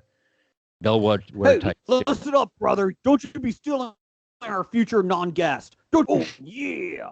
I went from Hulk Hogan to Macho Man. Don't you be stepping on people that'll never talk to us too. Yes. We did a Slim Jim. You started as Hogan? I thought I did. Started as Hogan and wound up as Macho Man. Joel, can you sing us Rainbow Connection again? Mike knows more of the words. I've already forgotten them. I'm 4 beers in. Hey, Jason. Look at those abs. Yeah. Oh. I can cook my breakfast on those abs. Why do you just have that picture right by your computer? It's actually it sits on our mantle in the living room. So Ryan will periodically, about once a year, when he does new photo shoots or whatever, he'll just mail me like 2 or 3 autographed copies of them. I hope he mails them in envelopes that have like the window in them. So the mailman's like, "What the hell?" Brian, this guy likes movies about gladiators. You ever see a grown man naked? Brian, can you bring one of those as a prize to the Cincinnati Comic Expo, September 17th? I sure can. Where is this Comic Expo? I have to get to this. It's in Cincinnati. Well, it's a great expo. We would love for you to come here, but Blake pointed something out to us last week. It's the same days as Gen Con this year. Oh, that's all right. We're not doing Gen Con this year. Oh, then come down to the Cincinnati Comic Expo. We're running the stage, one of the stages. Really? And yeah. So we did it. We had a panel 2 years ago, and then last year it didn't happen, obviously, because of COVID. But yeah, we're running the one stage, and we're playing trivia, introducing people, and it's a blast. We had a really good turnout for the trivia 2 years ago, didn't we, Jeff? We did. I was shocked that one, people knew us, and two, they showed up to see us. I mean, not only did they. I don't know if they knew us, but they showed up because it was something going on. Yes. So we'll take it. We will take it. So, yeah, come on down. September 17th through 19th. HOBI will be there all weekend. Possibly Pierce Brosnan, possibly Clive Owen, possibly Armie Hammer. I don't know, but we'll see. But Mike, it requires going to Ohio, so. Well, if you do come, just don't sit by Armie Hammer at lunchtime. I'm just telling you that. That's a warning. Don't do that. I may be able to dig up a Dolph Ziggler autograph photo too. I have to check my stock. I got a Vampiro button that I'm going to be giving away. Look at that. What is that? Vampiro, the wrestler. Yeah, we interviewed him on our show. You did? Yeah, about 5 months ago. So, was that long ago? I don't think it was that long ago. I'll be honest. 2020 feels like 6 years ago, so I don't know when it was. Agreed. We get like people say, "Hey, you guys should do a show on this." You know, you guys should do a show on this, and so often we're like, "Oh, we've already done a show on this, haven't we?" Did we? That's why I appreciate you guys giving us a top 5 because I didn't. We're like, yeah, that sounds good. We don't care. Let's run with that. All right. Before we get any farther here, Jason, yeah. I got to tell you, I have been scrolling up and down this IMDb page, and I don't see Billy Connolly anywhere listed.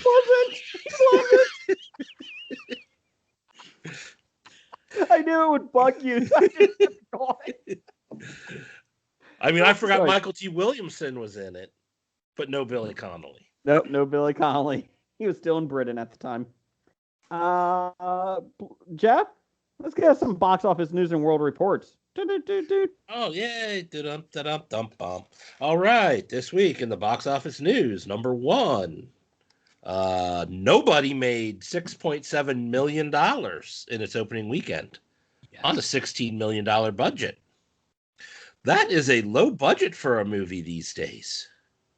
I guess Bob Odenkirk doesn't cost a lot of money, huh? I guess Bob Odenkirk doesn't exactly pull a lot of people either. Well, he got 6.7 million in 2021 right now. That's a record. Okay, yeah, okay. I missed that. That's opening weekend. I thought a lot of the movies that we talk about have already finished their run, so my mind is kind of set in that sort of thought. So true story. You know, more people could go see it if you wear a fucking mask. Sorry. Just saying. Wear a mask. Or get the vaccine shot and be a mutant like I am. I'm already 1 deep. In the shots? Hey, yep. So am I. Jeff, you are too. Brian is too. Got one more coming. Let's do it. I got about 4 more scheduled. You should start taking the people's slots. Oh, well, shots. I figured I'll get every different vaccine they have available just in case. Mm-hmm. I've just started licking random strangers.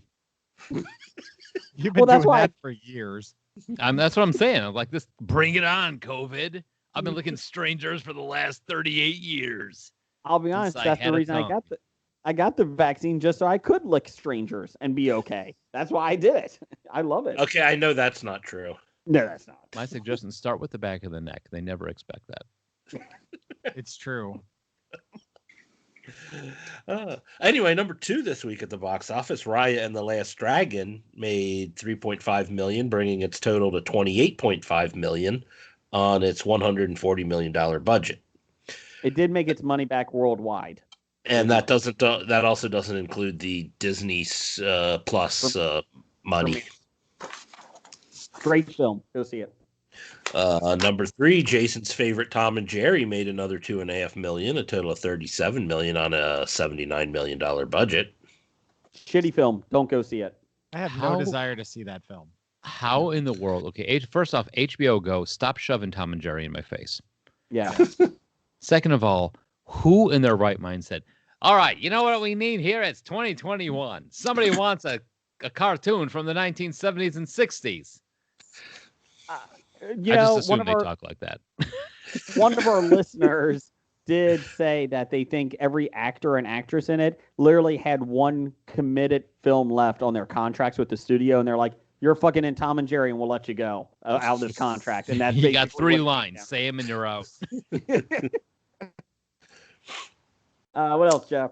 Number 4, the disappointing Chaos Walking made $1.2 million, a total of $11.5 million on a $100 million budget. Oof. Oof. Not saying it's bad. I'm just saying I wish for more. And coming in, rounding out the top 5, The Courier made $1 million, a total of $3.5 million on an unknown budget. This was a record week, record breaking. The first time since November, The Croods 2 was not in the top 5.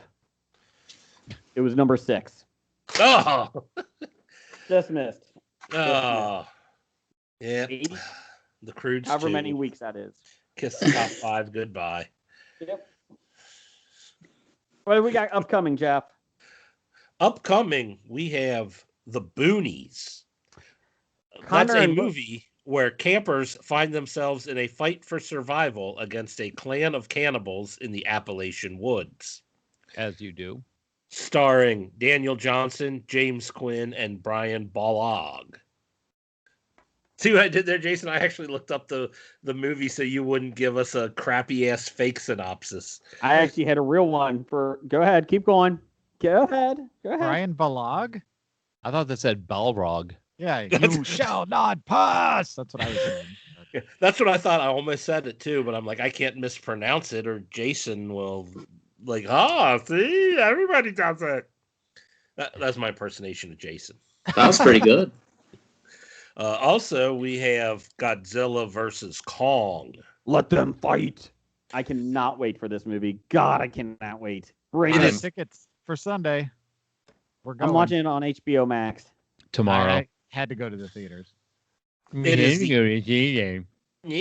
well, Yeah. I agree. A movie like that, you have to see in the theater, or You just have to don't listen see to it on vinyl, otherwise it's not the whole experience. No, I hate listening to things on vinyl. You get too much scratchiness and static on vinyl. Yeah, I know. Joel, I'll meet you at the theaters. I just like mocking Joel. All right.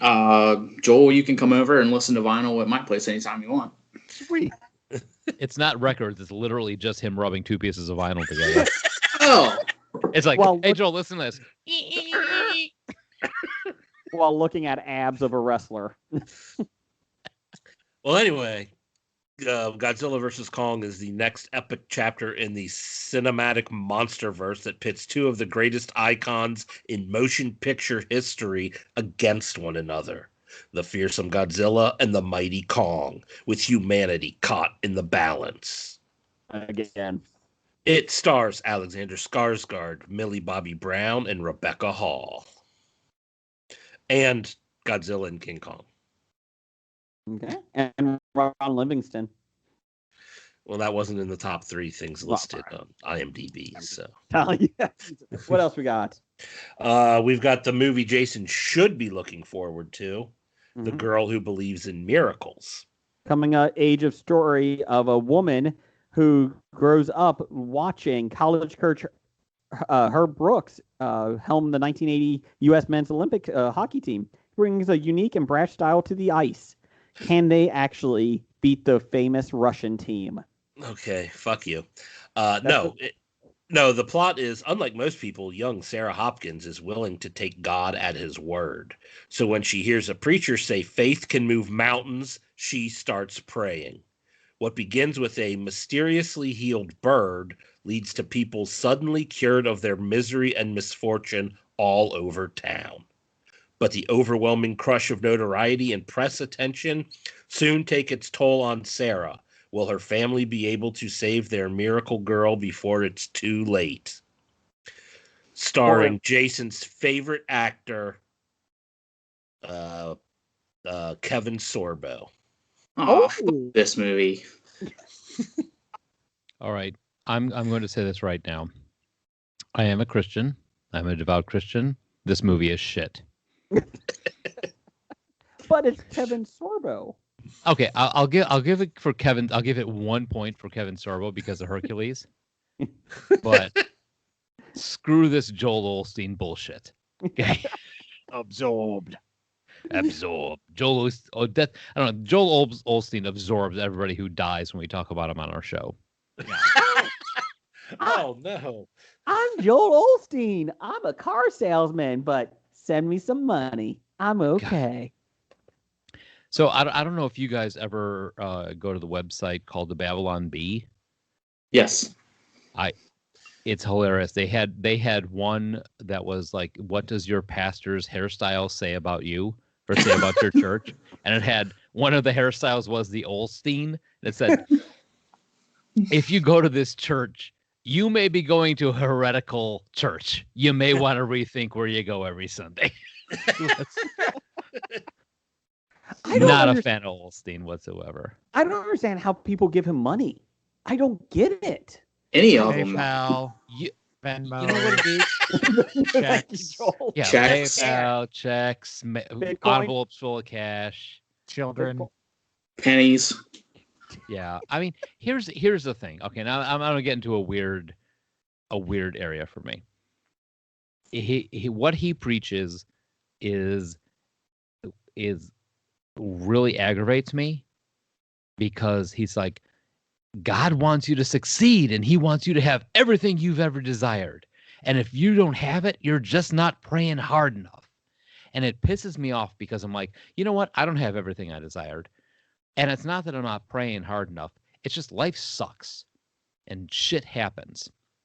And you wind up with a lot of people that think the reason they're not getting what they want is because they're not being good enough to God. And it's a self-cyclical beating themselves down. Why didn't you get the car that you wanted? Because you're not praying hard enough. Oh, I'll send more money to Joel. He'll pray for me too.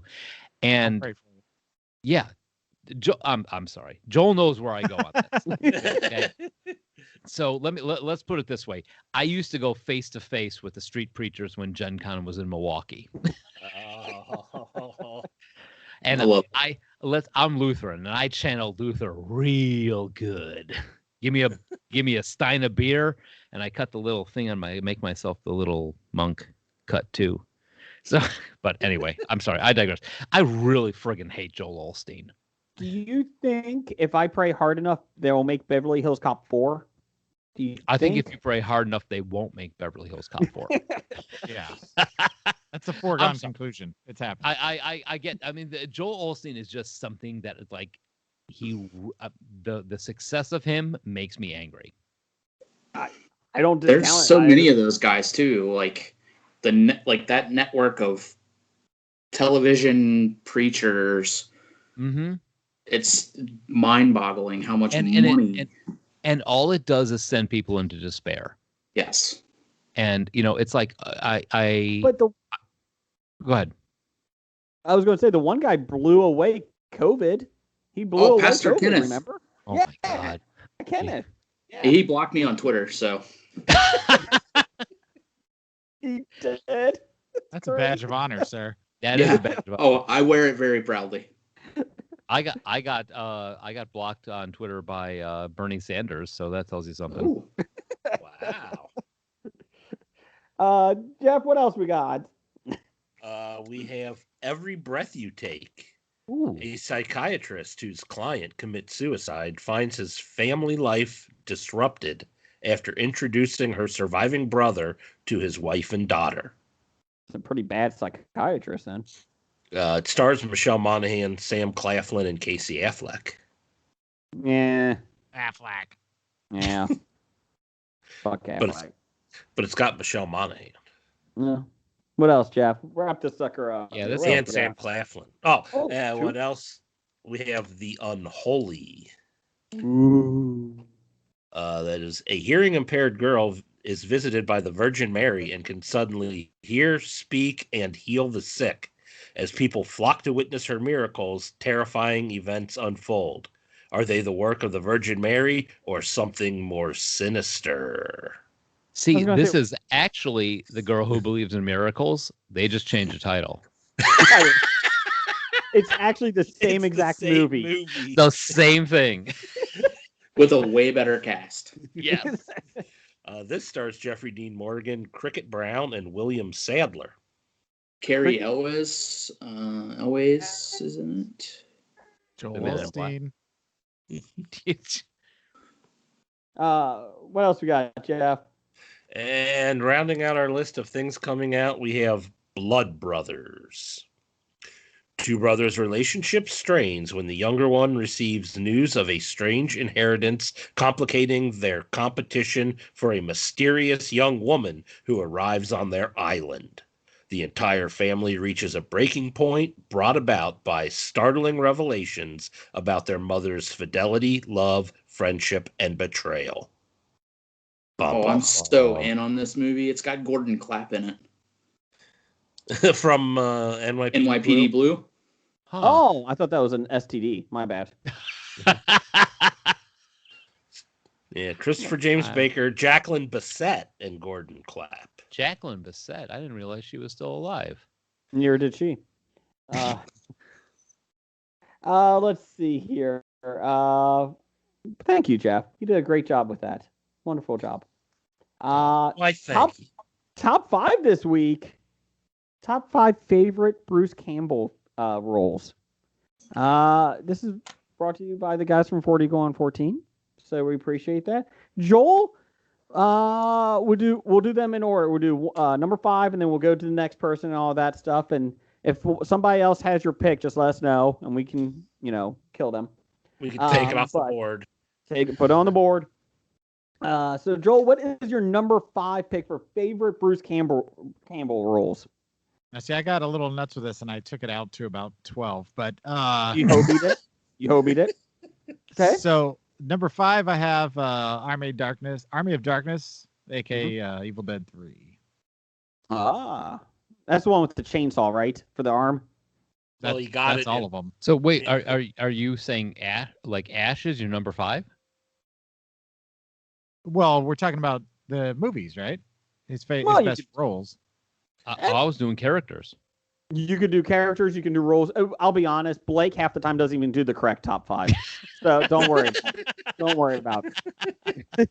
Joel, you do you, buddy. You do you. I do frequently. A lot of chafing.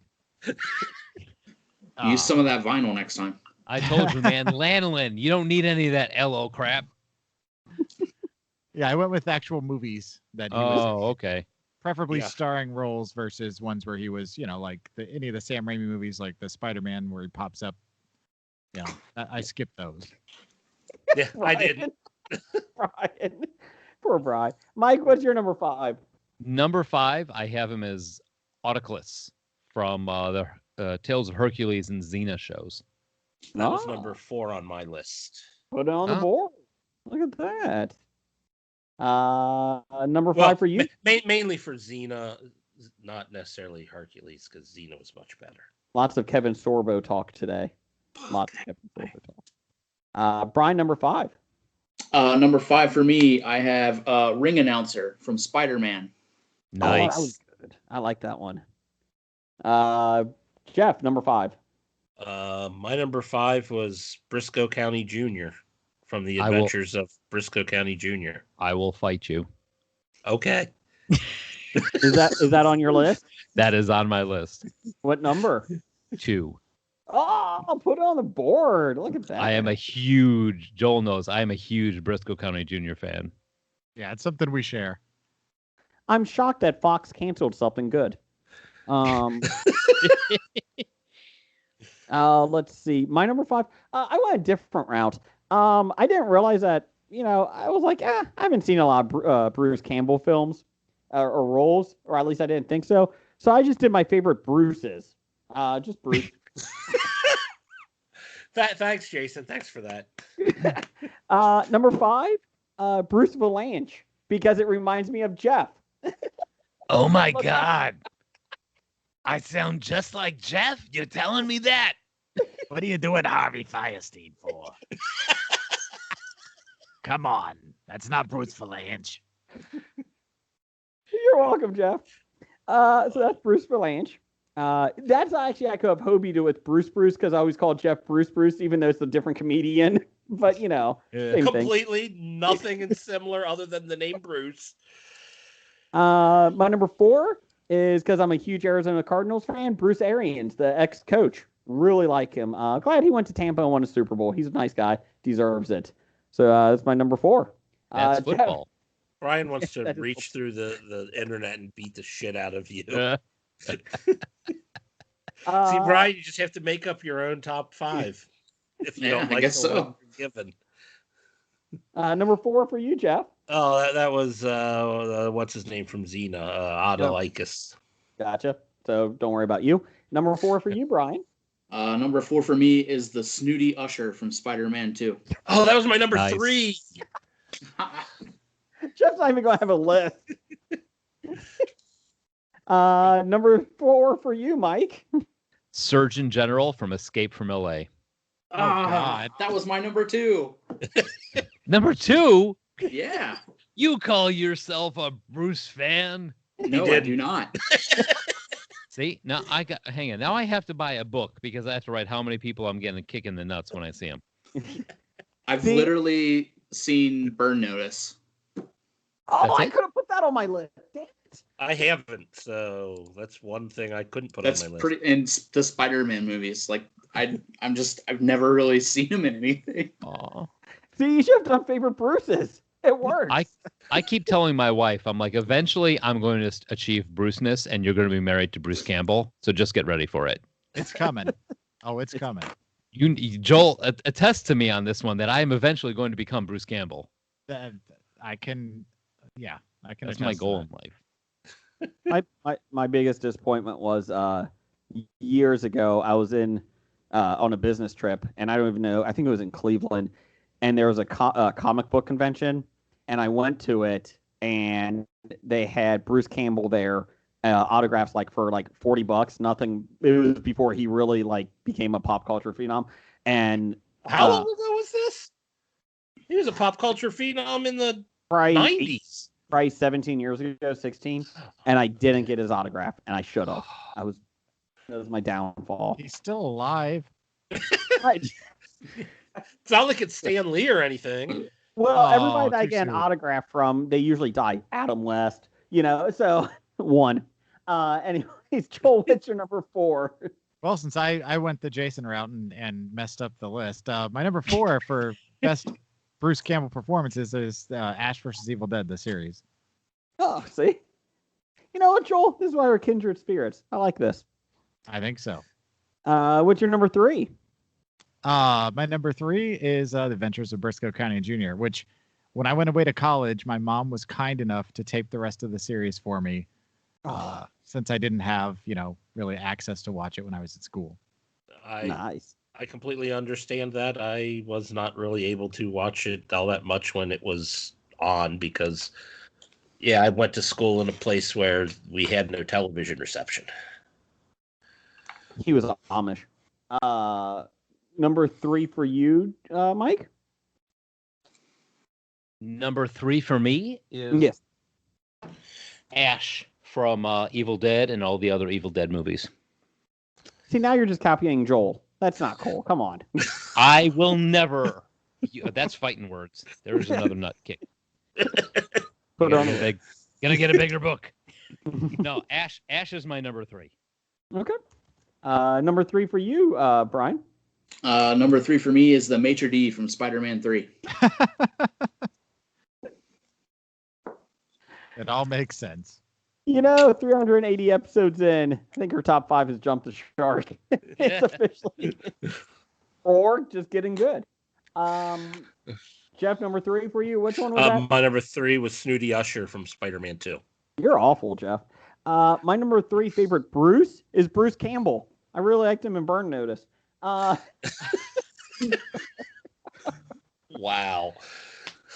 In a Bruce Campbell list, he doesn't even make number 1.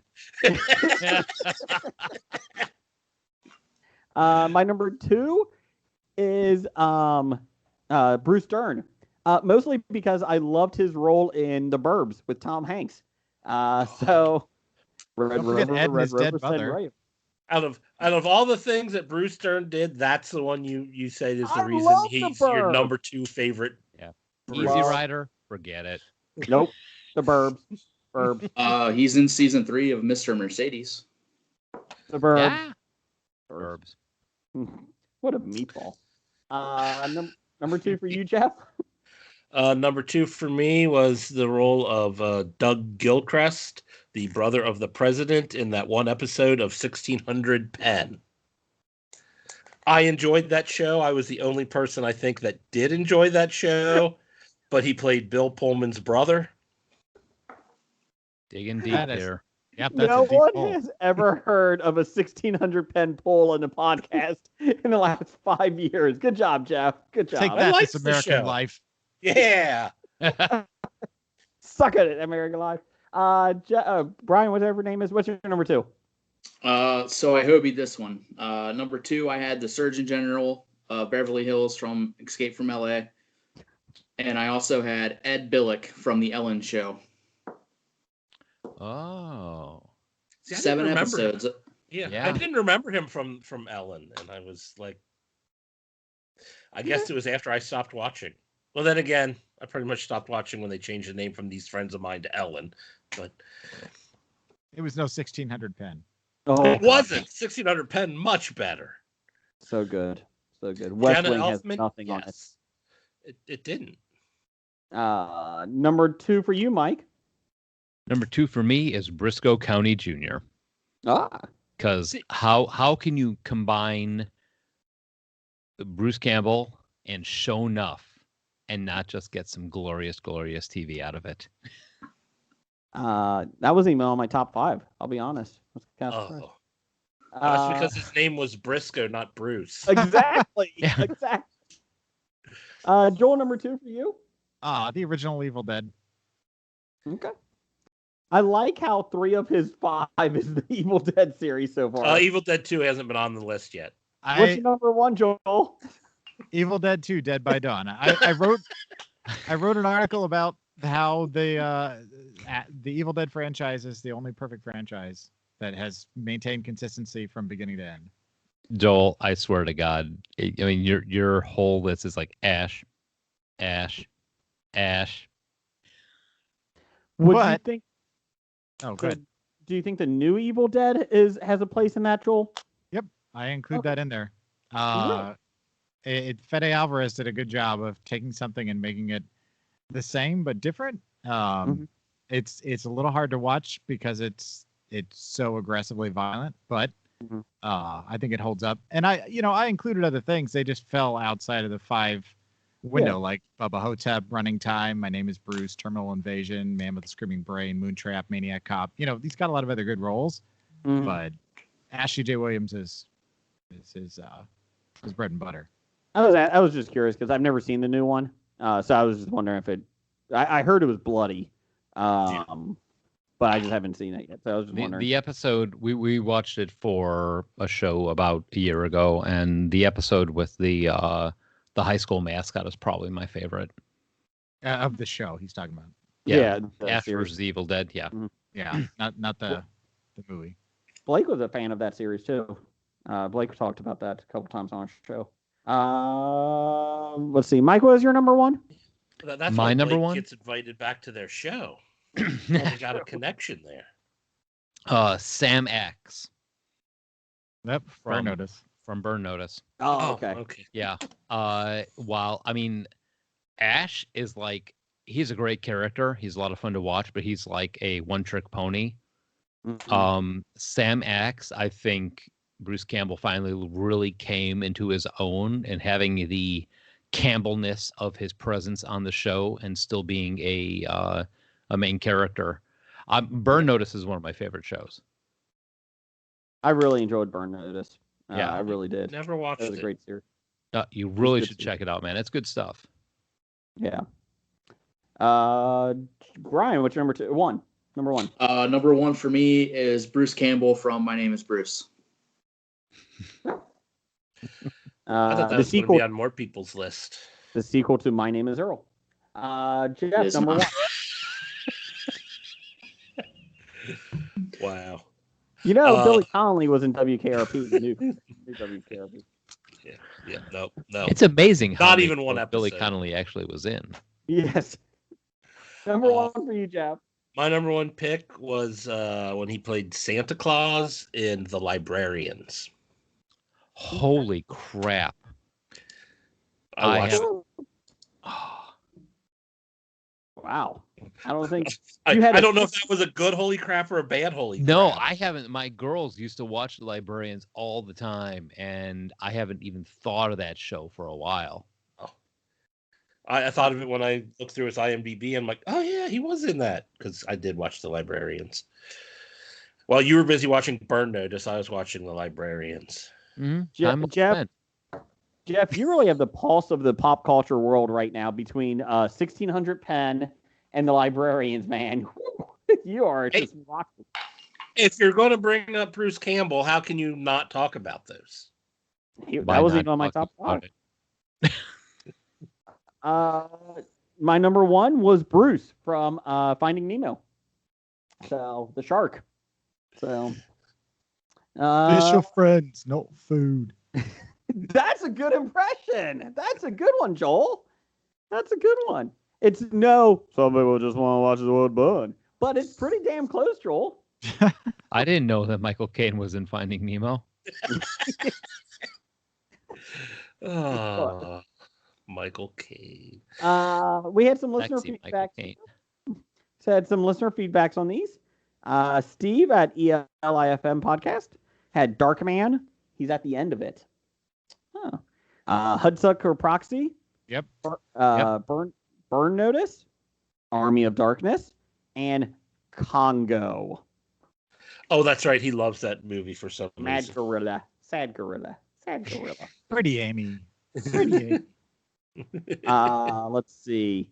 Top five for Randy at RJ Holt 666. It's not evil.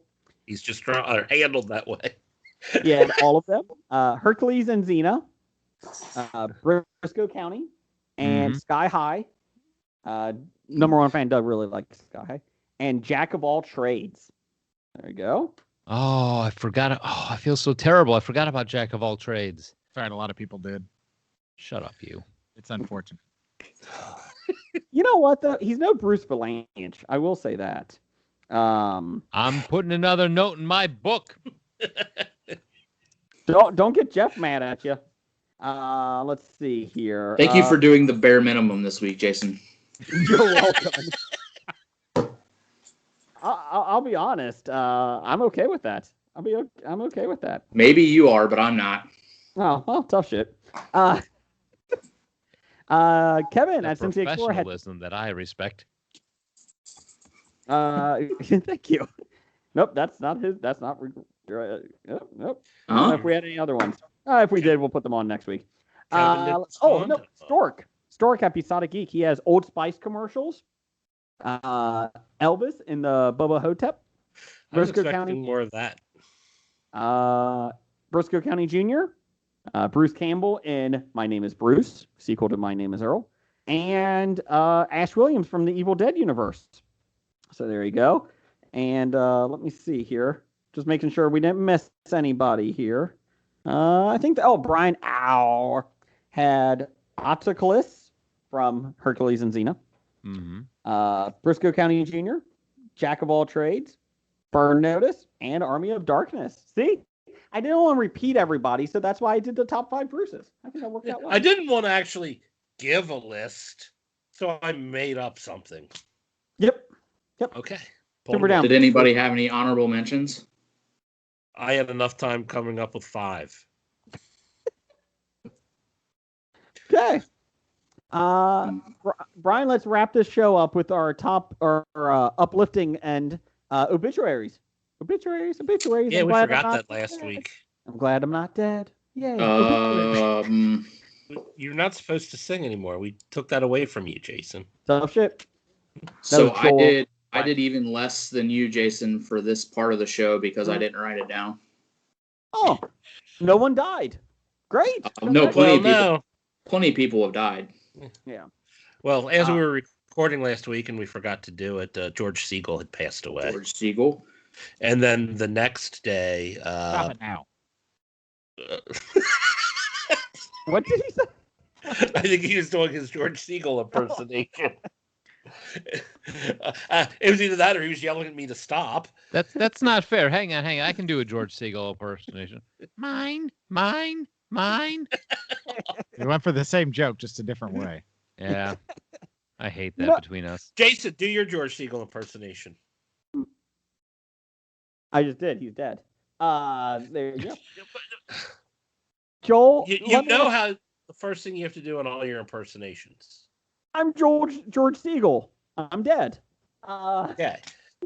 That's the only way we know what impersonation Jason's doing is he tells you who he is. Joel, do you get a lot of stand-up comedy acts on the college circuit with your George Siegel impression? Is that what they're asking for nowadays? That's what all the kids want. Yep, I agree. Exactly what they're looking for. They want more George Siegel. I agree. It's tough market out there. If you can do a good George Siegel, you got some money in you. I'm telling you.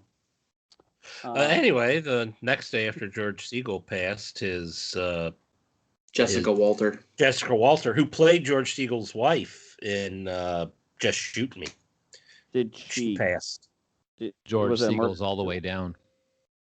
What, Jason? Nothing. I'll shut up. That wasn't even. I felt bad after even saying that joke. I'll shut up.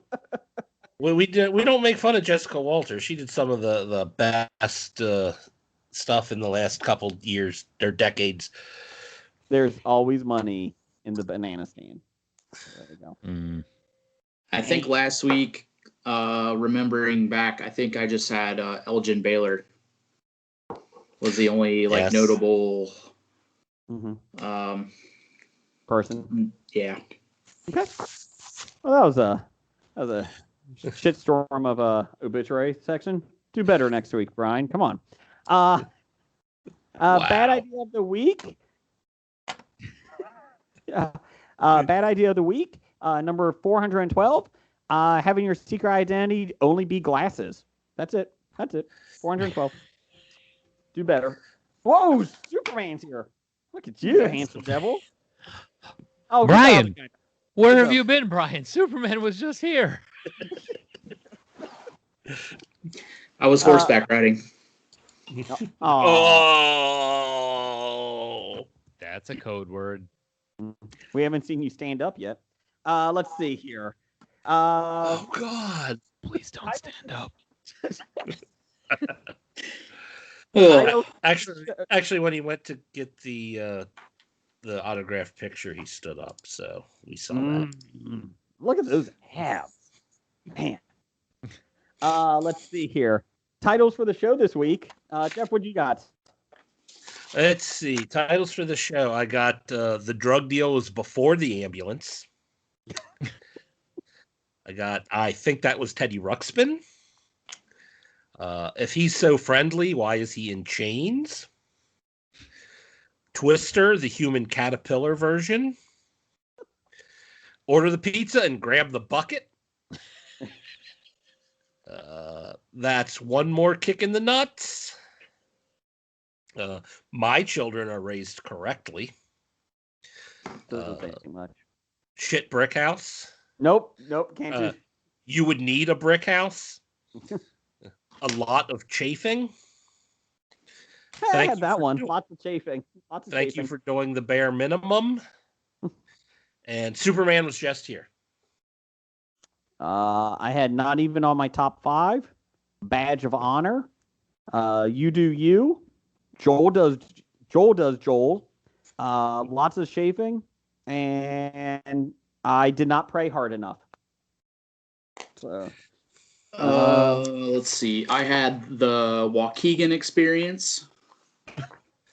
Lots of inputs. Why Is It Sticky? That could be every episode. Shit Brick House. Nope. The neighbor boy is tied to the tree again. I didn't know this was the thing. And Stop. That's it. That's the title. Neighbor's kids tied to the tree again. That's it. We're done. yeah, So I so thought we should let our guests pick. Okay, Yeah. pick one there, Mike and Joel. Joel, what do you think, man? I'm up between why is it sticky and the neighbor boy is tied to the tree. We could put it together and be like, why is the neighbor boy sticky?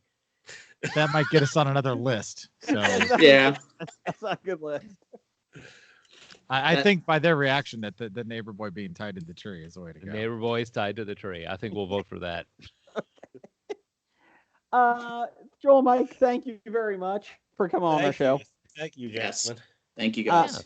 Thank you for having us. It's been a lot of fun. Yes, It thank has. you I don't know very why much. it took 7 years. I blame our intern. So You've got an intern? yeah, Brian right there. Brian's Yeah. in We there. need an intern. There is an intern, Gary from Teen Mom. He was our intern for a while, so he's looking for a job. So if you're And looking, he's actually not far from you guys. He's in Gary, Indiana. Ooh. So Well, we can't then. Yeah. Sorry. just letting you know. I don't know what your guys' feelings on Gary is, but or Indiana. same as everyone in this country's feelings about Gary, Indiana. Gary, Indiana is kind of like when you reach and you kind of scratch your ass and you get that little chunk of peeled skin out of between the crack of your ass and it sticks Ah. underneath your fingernail. I think we got a new title for the show. No. It's kind of like with the neighbor's kid tied to a tree again. it's like the taint of this area. Yeah. Gary, Indiana is the taint of the Midwest. Oh, Well, that explains the teen mom connection. oh, great. Now no one in Gary, Indiana will listen to us. First Mississippi, now Gary, Hey, Indiana. you're the one that chased off Mississippi, Jason. I The did. whole state? After That's Ju- impressive. So we did have like Well, some actually, people it was listen. Alabama you chased off. It was Alabama. So I made fun of Alabama for like a good 3 weeks about their education system. And I'm not kidding. Like every week I just checked just for fun. And every week I lost more and more listeners in Alabama. We went from 3 to none in 3 Yeah, weeks. Alabama was never our hub just because, well, they don't have technology. So that was another reason. But yeah, Alabama kept losing every week. I think we had. We did what- have more downloads in Ghana than we did in Alabama. We did. We did. Are you okay? So, are you guys? You're at least getting like listeners in the United States. Like right now, I don't want to brag, Mhm. but right now, 40 going on 14 is the #1 TV review podcast in Kenya. Yep. Whoa. Take that. Nice. So here's the thing. You're #1 in Kenya. We're what, number 10 in Sweden? Is that the one? It was Austria, I thought. Austria. That's right. We got from our podcasting thing network. They like the hosting site. They Yeah. sent us like updates of where we're number 10 in Austria. I don't know why, but Good we on are. you, man. I mean, we're #4 in Kenya. Who the hell knew? I like it. I think what were we like in the top 90 in New Zealand? I think there's something like that. Thank and we're you, like, Nikki. Yeah. Thanks, Vicky. so thanks in New Zealand. But yeah, we were in top 10 for Austria. So you know what? I would trade a top 10 in Austria for Kenya. I like that. I would like that. Yeah, because Uh-uh. Kenya's like a thing. You know, like you're like, ooh, Kenya, Mhm. #4 in Kenya. Have you hit No. every continent yet except Antarctica? Have you been downloaded? I would- We actually have. Okay. Yep. Yeah, I mean, we've that- been on a chart at one point or another in every continent. We were pretty happy. Like when we first started out, we're like, oh, let's see how many we can get. And then once we hit like every continent, we're like, whoa, look at that. It doesn't matter how many, just give me the continent. I know. Yeah. It's So we were strange. getting 8 downloads a week, but they were from every every different continent. I'll be honest. I've listened to our first 100 episodes. I would recommend don't. After that, I would say the first 50 don't. After that, we're okay. Yeah, there was a moment around episode 30 where Josh, like up to episode 30, like after the show, he's like, I don't understand why our audio is so bad. Man, the recording is so terrible. We just can't get. And then finally, I called Josh. And I'm like, look, I don't want to be rude, but it's you. You need a better mic. And but you know what? He bought a new one, and Pat bought a new one. It's funny because like Patrick bought a new one, and then for 2 shows, it was a headset, and he was wearing it backwards. That's a true story. That is a true because Pat would be talking. He's like, I don't understand why this headphone just isn't working. It's just I'm like, give me the model number. I looked up. I sent him the picture of it, and he's like, holy cow! Look at how that guy's wearing it on the picture. Oh my god, it sounds so good now. He may have been high at the time. Joel confirmed for me that this is how that conversation went. He may have been high at the time. We're not not confirming or denying. Yeah, once we got rid of the condenser mics, we were like, "Oh, this is a whole lot easier and better sounding." Oh yeah. Friends don't let friends buy Blue Yetis. Well, to be fair, we didn't think we were going to make it through past 10 episodes, let alone 300 and something. So that was the reason we're like, well, we won't put that much of a commitment in yet. Son of a bitch. Yeah. As long as Jeff's ever been committed to. So, besides. Oh, wow. Besides Twinkies. Anyways, no, I'm not committed to Twinkies. But... Joel and Mike, where can we find you guys at? Well, we are on pretty much every podcast distributor out there. Mm-hmm. We're currently hosted at Blueberry, but I direct people to Podcast Addict if you're on mobile. It's a great place to find us. You can also find us on our home on the web. That's 40go14.com. And if you'd like to give us a call, we can give us a ring at 708 Now Rap. That's 708-669-9727. And that was like a reflex action. We've also got a Facebook page as well as Twitter. And if you're on Discord, we have an ongoing Discord chat where you can interact with us. And it pretty much moves all day long, 24/7. There's something going on there. There's some. In fact, today Josh was sharing pictures of his meat. All right. So how do I find you? I got my Discord open. Let's see. Oh, that sounds dirty. I will grab an invite link for you guys and I'll put it in the chat right now. Oh, okay. Great. Okay. Well, thank you guys. We appreciate it. Let's not do 7 more years for this. Yeah, so, definitely. Let's get Brian, get something on the books here. Come on. Get something on the books. But yes, everybody, thank you for listening. And Roger says goodbye. Goodbye. Bye.